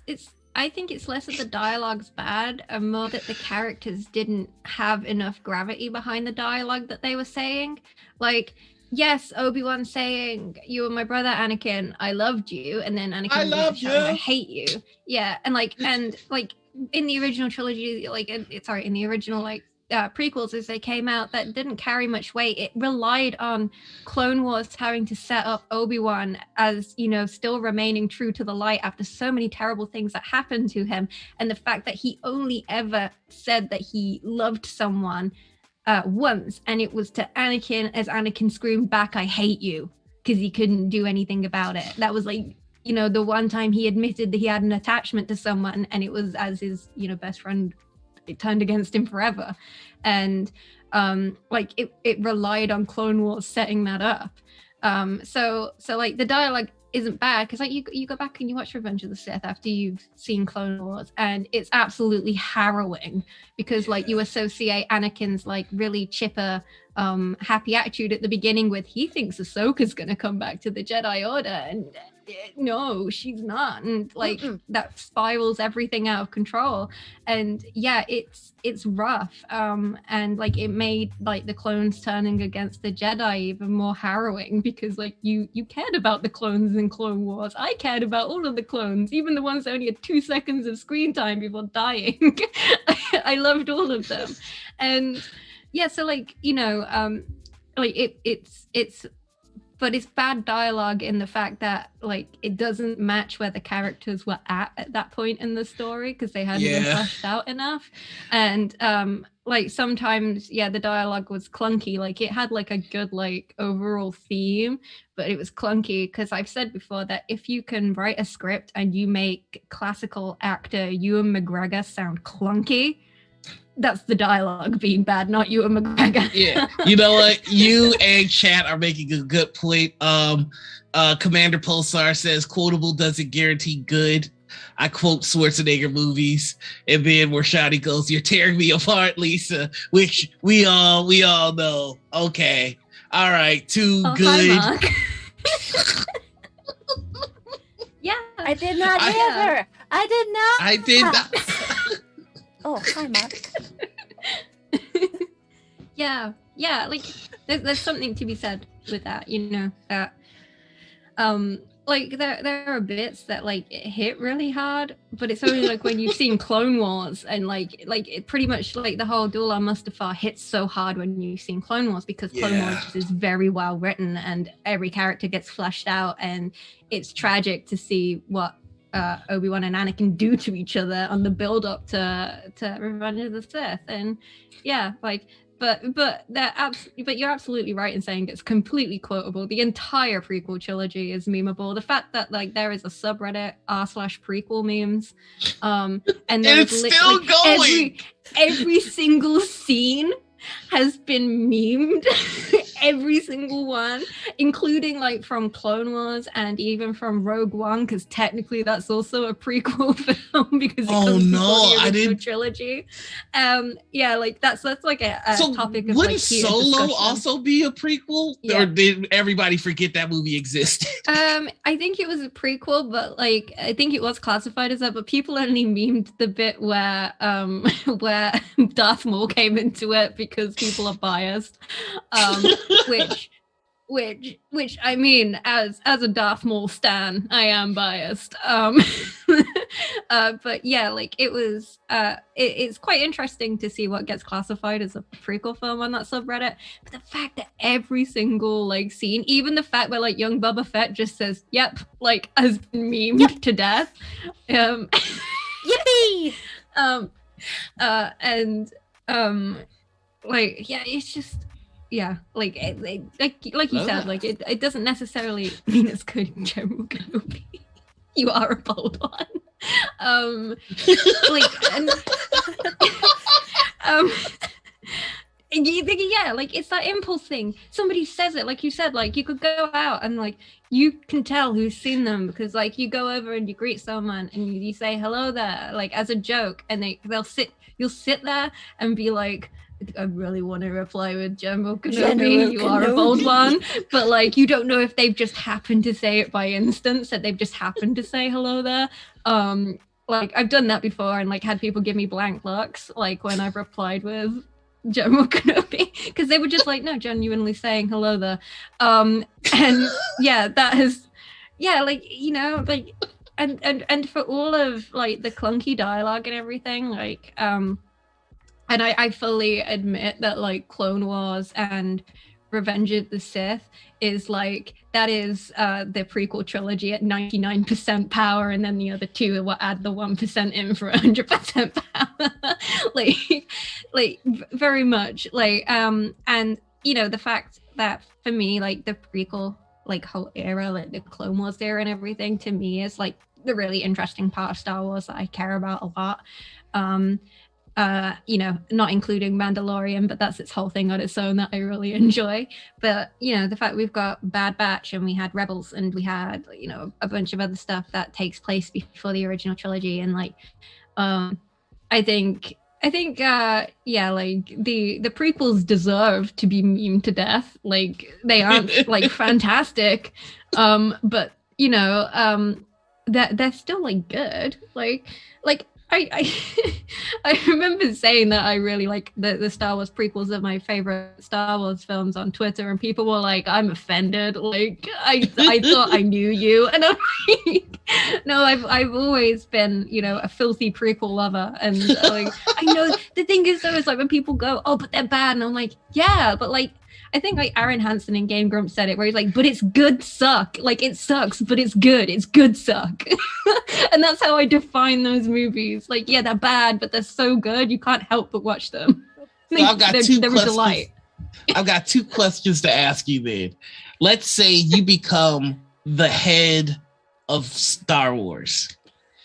Do you try and make a new sequel set of movies, or do you try and go the Clone Wars route of having side projects that make the new trilogy not suck? Because I think a lot of the bad blood with the prequels is we digested the prequels as the prequels, but then the Clone Wars kind of ran up like, wait, it's good, I promise. Yeah. Wait. Here's all the missing notes. Like it's fine. Yeah, gonna slap some wet paper towels and bandages on it. Yeah. Yeah, like I feel with where they're at the minute, which is setting the stuff up before the sequels, which is Mandalorian, Book of Boba Fett, and everything like that. I think eventually, like, it'll get to a point where we're like, okay, maybe we treated you too harshly, you know, to the sequels. But if I ended up being like in charge of Star Wars, God forbid, but if I did, I would probably I would like to see stuff that isn't from like or doesn't include any Jedi or Force sensitives. Like I want the stories of the people who aren't Force sensitive, and I think that's like why I really love The Mandalorian, which has just been described as like main character who knows nothing about Star Wars is in Star Wars. And like when like the whole like music of like, oh yeah, you need to go speak to Ahsoka Tano, and like the music comes up, and then Mando's just like, is she like a space wizard or you know, I love that, and I want that kind of stuff. I want to see you know, the characters that aren't in the main story but still contributed, like Rogue One. Like, you know, that's an amazing movie, like the whole like setup and everything and the end result, and also includes one of my favorite Star Wars characters, Saw Gerrera, and he gets a badass death. Hell yeah. I love that dude so much. And so yeah, so like I think I would either focus on that, or I would really like focus on Old Republic or High Republic era. And I think we're getting a High Republic game recently. There's a High Republic book series that's out right now. And yeah, I think that would be like what I want to focus on, because like even like the video games like Republic Commando, which is still an absolutely banger game, highly recommend people play it if you haven't. You play a clone in the Clone Wars, and you're part of a specialist commando unit, and you go in and do tasks, and you like only ever interact with Jedi or when they come you on a radio to give you information for something. They don't come and like save you or like drag you out of there, or you don't have to play as them. You're just a clone of Jango Fett with a gun, and like you better hope you don't die. I only want to play as a clone if I get to play through Order 66. Oh yeah, like I've ran some FFG games for Clone Wars, because I have the Republic versus the Separatists and the Fall of the Republic books that go with it. And we played it, and I put a rule down that absolutely nobody could play a Jedi, right? It's set during the Clone Wars. No one can be a Jedi. And we came up with everyone was in the Grand Army of the Republic. Everyone was a clone. or a captain in the clone army kind of thing. And they basically only ever met Jedi when like their Jedi were there as NPCs to go, hey, you need to go do this and stuff like that. And it eventually built up to Order 66 happening. And the way we did that was with the light and dark side point pool that you roll at the beginning of like each session. And so some of them managed to resist the inhibitor chips and some did not. And then like, you know, dealing with the fallout of having killed, they ended up killing a Padawan. Who like they had actually befriended, and the Padawan was with them at the time, and they ended killing the Padawan and having to deal with the fallout of that, because some of them could resist the chips and tried to stop the others, but they couldn't resist it and ended up killing the Padawan while on a mission. Not the younglings. Yeah, the younglings. And it was really cool, like just only having the Force be like this side thing. Like they know it exists and everything, but like the fact that it wasn't hugely important to the game, like, oh, you're a Jedi and you know you've got to do all of these like cool missions and stuff. They got to do like cool missions, but from people who couldn't rely on the Force to help them. So yeah, that was really, really fun. And those are like the stories that I really enjoy in Star Wars, which I've heard is apparently controversial anyway. Like I brought it up with friends before and they're like, no, the Jedi are like super cool, like you want to focus on Force sensitives, and I'm like, no, we've had like a million stories about them. Like in Mandalorian, the scene between the two clone troopers, the scout troopers, talking over like the fact that they've captured Grogu, and the fact that they just sit there talking and like talk about how the Empire has like no like actual hierarchy except that the people at the top kill the clone troopers, like the stormtroopers at the bottom. Like that was fantastic. I love that. That did more to characterize the stormtroopers to me than anything else in Star Wars ever did. Like it was so good. Like that's what I want. I would, like I've said before, that I would watch a film or a TV show by Taika Waititi that's a mockumentary on the Death Star following stormtroopers around. That's all I would love. I would love that. That makes me immediately think of the Saturday Night Live sketch where Kylo Ren was undercover boss. Radio technician Matt. They made a radio technician Matt action figure. Like, that's how ridiculous it was. But the audience, what do you think about Kylo Ren? He's so cool. Kylo Ren's a punk bitch. I loved that skit. Like, yeah, that was great. Like, I was like, yeah, I want that. That's my second favorite. That's my second favorite Star Wars sketch. My first favorite is a guy finds a genie's lamp, and the genie goes, "You can only have one wish." And the guy goes, "Oh, I thought it was three." He's like, "No, it's only one." He goes, "All right. I want an edition of Revenge of the Sith that goes on 15 minutes after Anakin lights his lightsaber with the younglings." And the genie goes, "Holy shit, dude. Okay, 3 wishes. 3 wishes."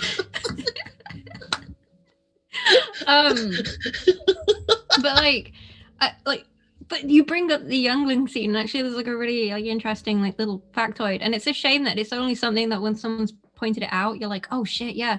The kid that says Master Skywalker, there are too many of them, what are we gonna do?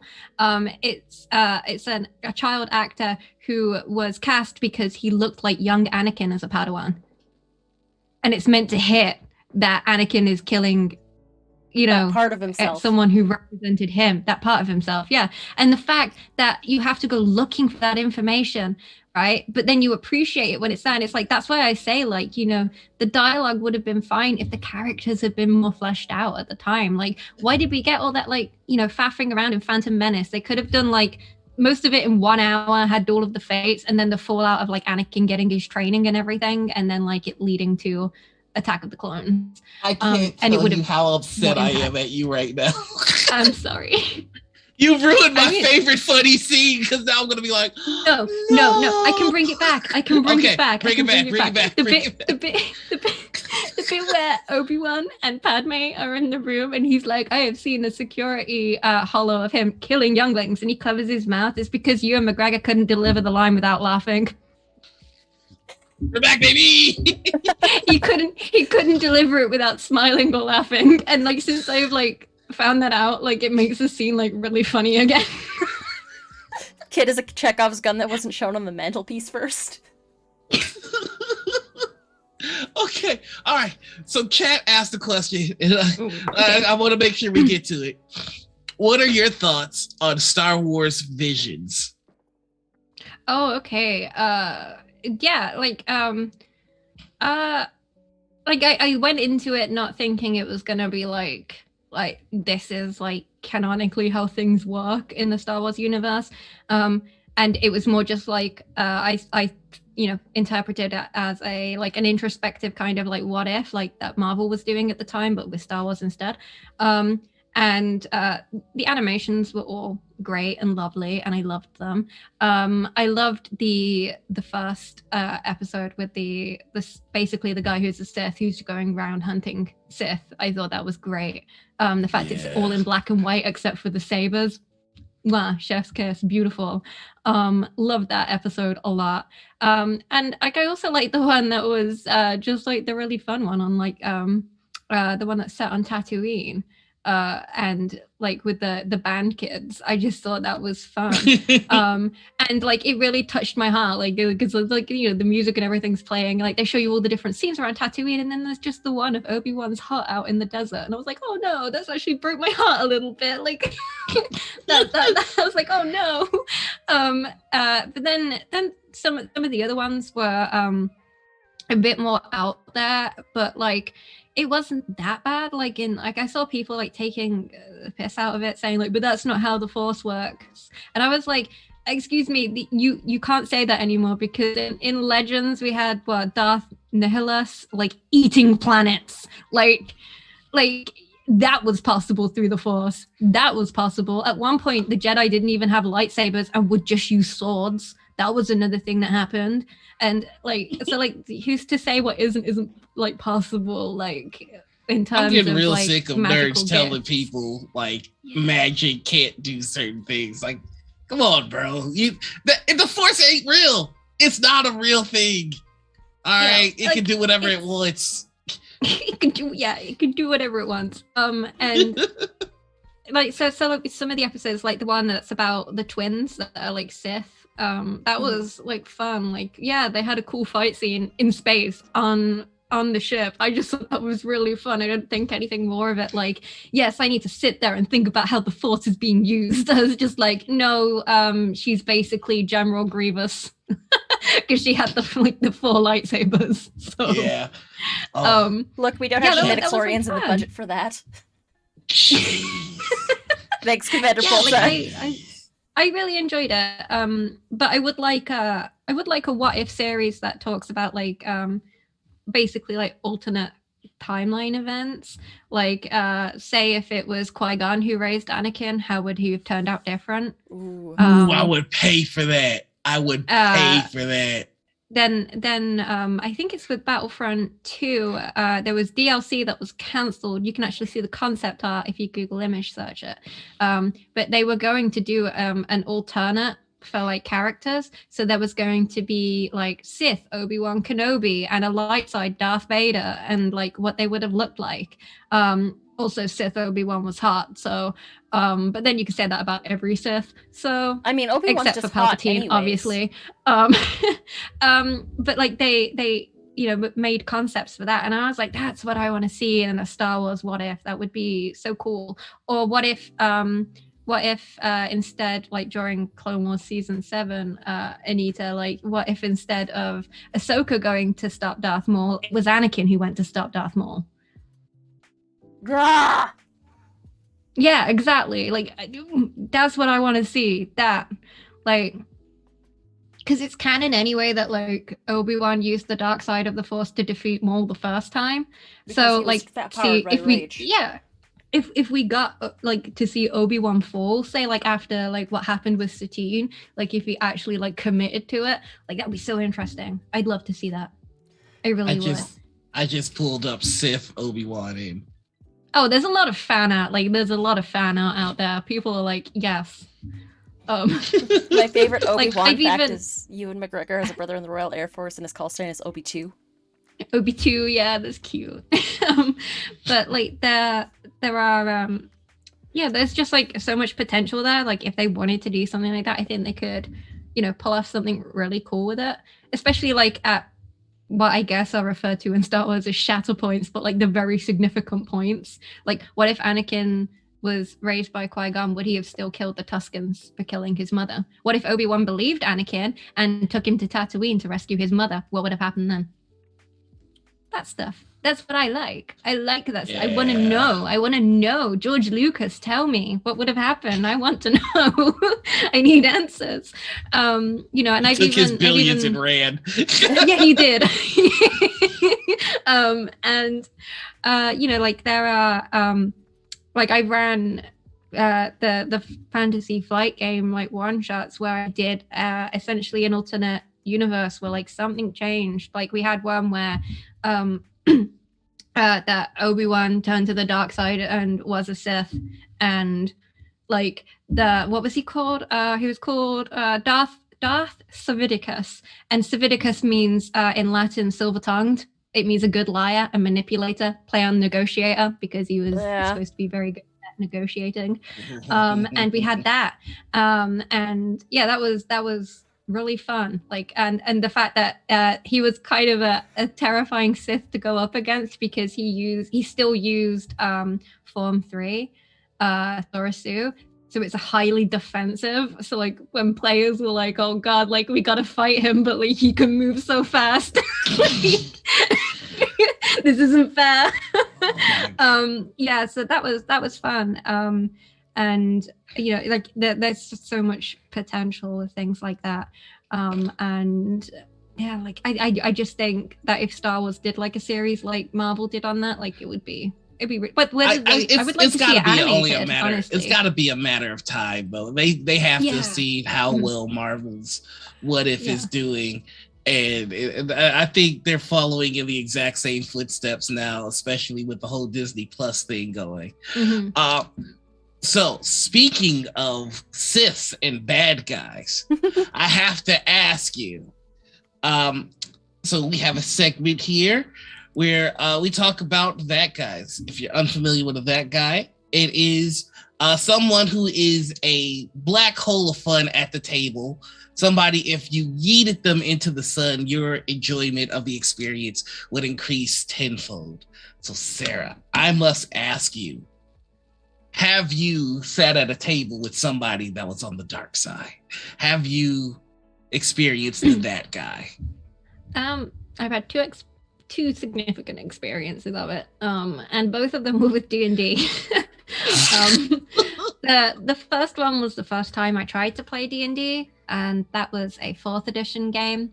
And my opinions on 4th edition aside, it was not a great table. I played a female character, and it was a table full of cis guys, and they made my character out to be the damsel in distress. No matter what I did, no matter how good I rolled, nothing like I could do would get me out of a situation, until the rest of the gang came to save me. And I was like, yeah, D&D sucks. This is boring. Why does anybody play it? And I left it alone for like a few years, came back to it. And ended up really enjoying D&D. I was like, oh yeah, this is actually really fun. This is what it should have been like. And another time was I played in a one shot. No, not one shot. Sorry, we played like a small campaign, and we had like varying alignments, even some evil characters. But we had like a character who was chaotic evil, I think they were, but like used it to pull the my character would do it. It's in character remark for doing really shitty things like stealing from the rest of the party, not divvying out the fact that like we'd all work together to like earn gold, and like they wouldn't like divvy it out. try to cause like infighting against other players and stuff. And it's like, you do realize like you're not the only main character here. It's a collective storytelling. Everyone is an important character. We're supposed to be working together. And like, no matter how many times like we tried to talk to them, like it wouldn't sink in. And we had like players try and step in, we had the DM try and step in, and then they also then on top of it decided to just like only randomly turn up for sessions without telling anyone like that they were going to be missing sessions, and just like randomly turning up or leaving randomly and never coming back to the table, like just expecting other people to play their character for them. So that was a lot. We eventually had to be like, no, we've tried, you know, like we've tried talking to you and being reasonable, but like we were gonna have to let you go. And yeah, like I've only experienced it in D&D. Like I haven't experienced it much with other games. Like I've had stuff where I've been like frustrated with people's characters, but if they've like, you know, like that's just me not liking the character, not that they've done like anything terrible as a person, like as an actual player. But like I've never like come into contact with it anywhere else, which is surprising. And I think that it's something to do with, I don't know, like maybe D&D is like more accessible to people and has a lot more history in terms of like older players that like play like old fashioned, you know, and kind of treat it in the whole like it's my character against the rest of the world, right, like sort of thing, rather than it should be my character and their friends in the world together trying to, you know, to get through. And yeah, like that person as well who I had real issues with also kept like trying to like saw the DM as antagonistic. Like they kind of viewed it as like it's the player against the DM, and I'm like, it's really not. Like we're all just trying to have fun here. Like, you know, we just want to tell a story while we can all use magic and, you know, fight some bad guys. That's all we want to do. And it was rough. Like it kind of made me tentative about going to those sessions, which sucked because like I really did enjoy the rest of the group, and like when that person wasn't there, we really enjoyed our sessions together. So it was difficult. But when they did leave though, like we kind of like the rest of the party, like it all kind of fell into play, and like we ended up like actually finishing like 2 campaign lengths, like official published campaign stuff. Nice. We got through 2 books and finished it like, I think we finished at like level 16 or something, and we'd been there from level 1, so it was really fun.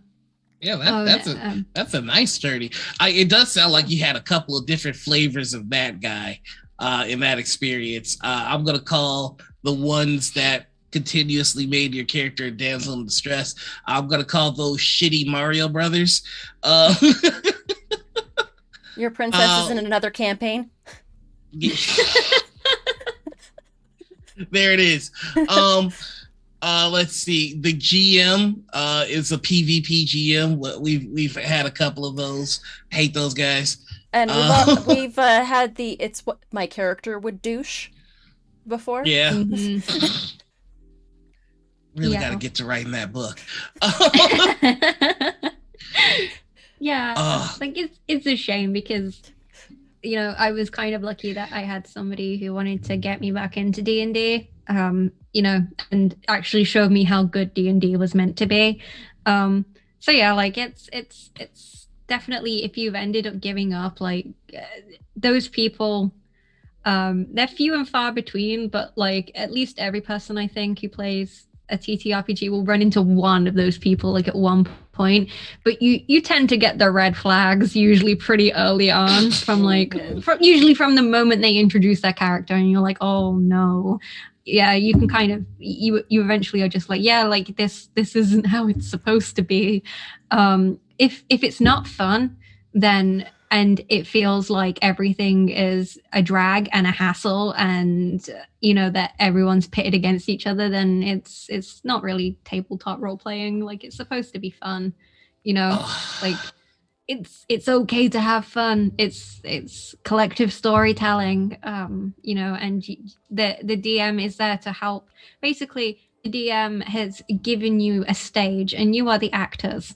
Like, there's nothing more than that. Like, they're not out to get you, and they shouldn't be out to get you. So if your DM is like that and like genuinely really horrible about it, like that's something that's on them. Like, DMs aren't supposed to be like that. They set up a stage, and then you as actors essentially do improv for a couple of hours, and see where it goes. Like, there may be a general storyline, and you shouldn't feel railroaded, but like I've DM'd and GM'd a bit, and it's essentially like herding cats. You can let them wander, but you need to get them back every now and then. Sometimes it'll be difficult, and sometimes you'll have a straggler, and then sometimes you've picked up a new kitten along the way, and it's you have to explain why this kitten keeps leaving. And sometimes one of your cats is just, they're completely cantankerous and not a good fit for the rest of your cats. Yes. Sometimes you gotta throw that cat out. No. Put that cat in another home. Rehome that cat. Yes. Eat the kitty. Yeet the kitty. I don't have any of mine. They're not nearby. I can't do it. So one other question that we generally ask, we're getting to we're at our 3-hour mark, so we're gonna wind down here. If you were God Emperor of the TTRPG community for an entire day, anything you wanted in this space happens at your will. If you want a company to go under, you snap your finger and it's so. If you want another company to become like the number one TTRPG company, it is so. You can cast for all of your favorite actual plays. Anything you want to do, you can do. You've got 24 hours. What are 3 things that you do that day? I would make it that D&D is not considered like the go-to game to get into TTRPGs. There's a lot more variety out there, and you're really missing out if you only play D&D. And it's fine if you play D&D a lot, but like even if you don't end up playing those other games often, you can still kind of take ideas and stuff from other games and reflavor it for D&D. So like it's the same for like players and GMs. It's the same way that like an author, when they're writing their own book, like they'll still read other books because they might borrow ideas and things like that. So I think I would make it that people know more about other TTRPGs beyond just D&D. Okay. Especially I feel like games that use like D10, D6 systems, because those are really fun. Like, they don't get like much love, and D10, D6 systems are very fun. And I'm definitely not saying that because Cyberpunk and Witcher use D10s and D6s. But no, there are others out there as well. And I would also make it that disability content is in all core rulebooks. No excuses. It's not added on as an afterthought. The basic rules are there. And the stuff that will help people role play and learn about disability be there included as well. I don't know. I would probably get like, I don't know, a show together. I'd like to do like an actual show, whether it's like something I would like to do like a Star Wars show. Like, I think that would be fun, like with FFG, because I feel like people don't appreciate the FFG system a lot, and it has so many fun mechanics, like the light side and dark side that you roll for in the beginning, and the GM can use the dark side against you, but you can use the light side back, and like that's fun. Like, so you can just change the story like on a dime. Like, that is really fun, like a fun mechanic. And I would like it wouldn't even have to be like, I'm thinking like a staple cast. I'm thinking like it could be something that changes out like every now and then, and we bring new characters in and we see their like see the same setting, but it's the story from their perspective. Kind of like the instead, and I Clone think Wars, that where would be- like there's different Yeah. stories from different people's perspectives. It's different stories. Yeah. I was I'd just love to do thinking, something like that.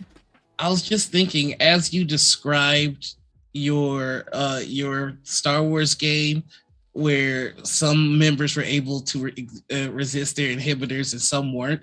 I was just thinking, God, I would love to have seen that. Yeah, So yeah, it I was- truly hope you do at some point bring that to Yeah. Twitch. Yeah, I would love to roleplay that, like put that out there as a thing, whether it's like on a Twitch or it's podcasted or something. Mhm. I would love to do it. I think it would just be really fun. And because when I was like, when like they didn't even know when it was really coming, because the players knew Clone Wars and they knew Revenge of the Sith and everything, but I don't think they realized how far I was gonna go. I don't think they expected Order 66. And then like one of them, I spent a dark side point and they got a come through, and the captain answered it, and I was like, you see, the hologram, the projective hologram of what appears to be Chancellor Palpatine, and everyone at the table was like, no, you're not. And then it's like, execute Order 66, and then everyone was screaming and panicking, and like they'd only got like one light side point left in the pool because they didn't know it was going to happen that session, so like only one player could use the light side to kind of like overcome it, and we had it by at that moment they happened to get shot in the head by a clanker, but it hit their helmet and smacked into their helmet and like damaged the inhibitor chip, because it caused an injury, and like that was the way they got out of it. And then another character got out of it because they managed to resist it, because they had really built a bond with the Padawan, because the Padawan was begging them like, hey, don't do it, like please don't. And then but then the other two turned on the Padawan and executed Order 66. So yeah, and like I'm one of the players as well, like even did the whole like describe like leveling the gun and said good soldiers follow orders, and then fired. No. And I was like, oh no, like that hit hard. So yeah, that was really cool, and I'd love to replicate that moment. And I think it would be really fun as well if I could somehow, by some chance, like have like guests come on and like have them do stuff. And I think it would be really funny as well if I were able at some point to get like people who've been in Star Wars stuff before as like voices, and get them to like play the character just for like a scene or something, or an episode. I think that would be fun. If you could get Sam Witwer. Yeah, I'll pit the players against Maul and see how they do. I was just gonna say I live my life in accordance to Nardwar. So we just need to ask these people to be on the show. Yeah, I'd love to do something like that. That would be amazing to see. It would be a good chance as well, because like I want to figuring out some bits and pieces for some disability rep and Star Wars, and some fun ideas for like upgrades to general prosthetics and stuff, because they're already in the game. And then I was like, well, what if I add some things and address some of the issues and stuff like that? So I'd really love to do just something like that. Like, I love Star Wars, man. Like, yeah. What can I say? Let's see if we can make it happen. Somebody reach out to Christina Ariel. Let's see if we can get a High Republic show or something. Let's go. Yeah, that'd be awesome. I'd love to see a High Republic show, or even just like a Knights of the Old Republic era show. That'd be cool, because that game slaps. I'm so excited for the KOTOR remake. Revan is my favorite. Oh my god. We got hit with like High Republic game announcement, and then like Lucas then like turned around and slapped us with Knights of the Old Republic remake, and we were like, whoa, okay. I was so hyped. Like that was wild. Well, sadly, we have so much more to talk about, but so little time left to do it. So that means that at some point we're gonna have to bully you to come back. You won't have to bully me. I will happily come back. Yay! But Success. this has been our episode of Morning Ritual. I've been one of your hosts, Noir. You can find me all over the internet as TheNoirEnigma. That's Twitter, Twitch, YouTube, TikTok, and Instagram. We also have a Patreon for Morning Ritual that will be linked in chat at some point. Thank you very much for joining us, and passing it on to the other host right up there. Hi, that's me. I'm the other host. I'm Anita, or Panita, or Critical Misses. You can find me everywhere online at Panita or at Critical Misses, because this is my channel. And you can find me here most times, unless you can't find me here. Sunday, tomorrow, go to TTRPG. I'm gonna put that in chat. They are hosting Dragon Day, which it's in celebration of Classical Glyza's birthday, and also it is a charity stream with all of the funds going to the Children's Burn Foundation.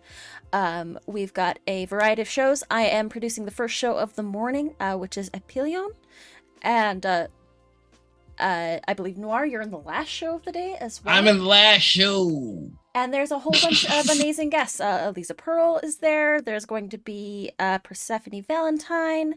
Some interviews with some amazing folks. Yeah, check it out.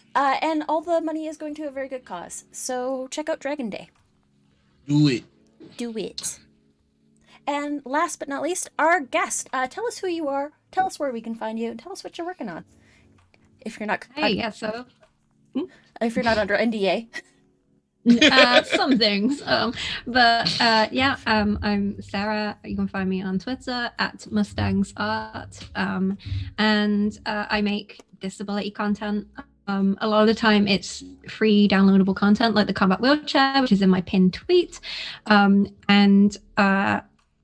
things that have come out recently that I worked on for Paizo, Starfinder Tech Revolution, and for Pathfinder 2E, it has been Lost Omens Grand Bazaar and Guns and Gears. As well as that, for Artalsorian Games, I was recently published my first adventure with them, which is in A Book of Tales, which is like 6, not one shots, sometimes they might go on longer than a one shot would, but you can thread them all together as a campaign as well, and it goes all the way through the continent from the north to the south, and meet lots of interesting characters and stuff along the way. I did the story Enter the Fighting Pits if you want to do that, then there's some other stuff as well. I'm writing the starring adventure for the new Witcher source supplement book, which is Tome of Chaos. Not sure when that's coming out, because loads of projects and stuff are all over the place with how the printing has been in the TTRPG industry lately because COVID. For Tome of Chaos is a supplement that is going to be addressing more like magic and stuff in the Witcher setting and the game, and it includes I think a couple new like characters and stuff, voices and stuff written in the book, so I did the adventure with them on that, as well, there's the DLC for Cyberpunk Red, which is also Artalsorian Games. That was that's for the Cyber Chair for Rocklin Augments, which is completely free to download and use with the game, and I believe it's all screen reader friendly as well. All of their DLC is screen reader friendly, so check that out if you're interested. And I think for now that's everything I'm allowed to talk about. There are a few things under NDA, but I will be talking about them at some point. Oh, and issue 7 of Arcadia, I wrote an NPC in that called Ethelfair. He is a disabled NPC, a wood elf, and I think you'll really like him. So if you want to check that out, you can. Yeah. And everybody should be checking out Arcadia anyway. Yeah. Ichikaso works on that. It's just a fantastic magazine for everything TTRPG related.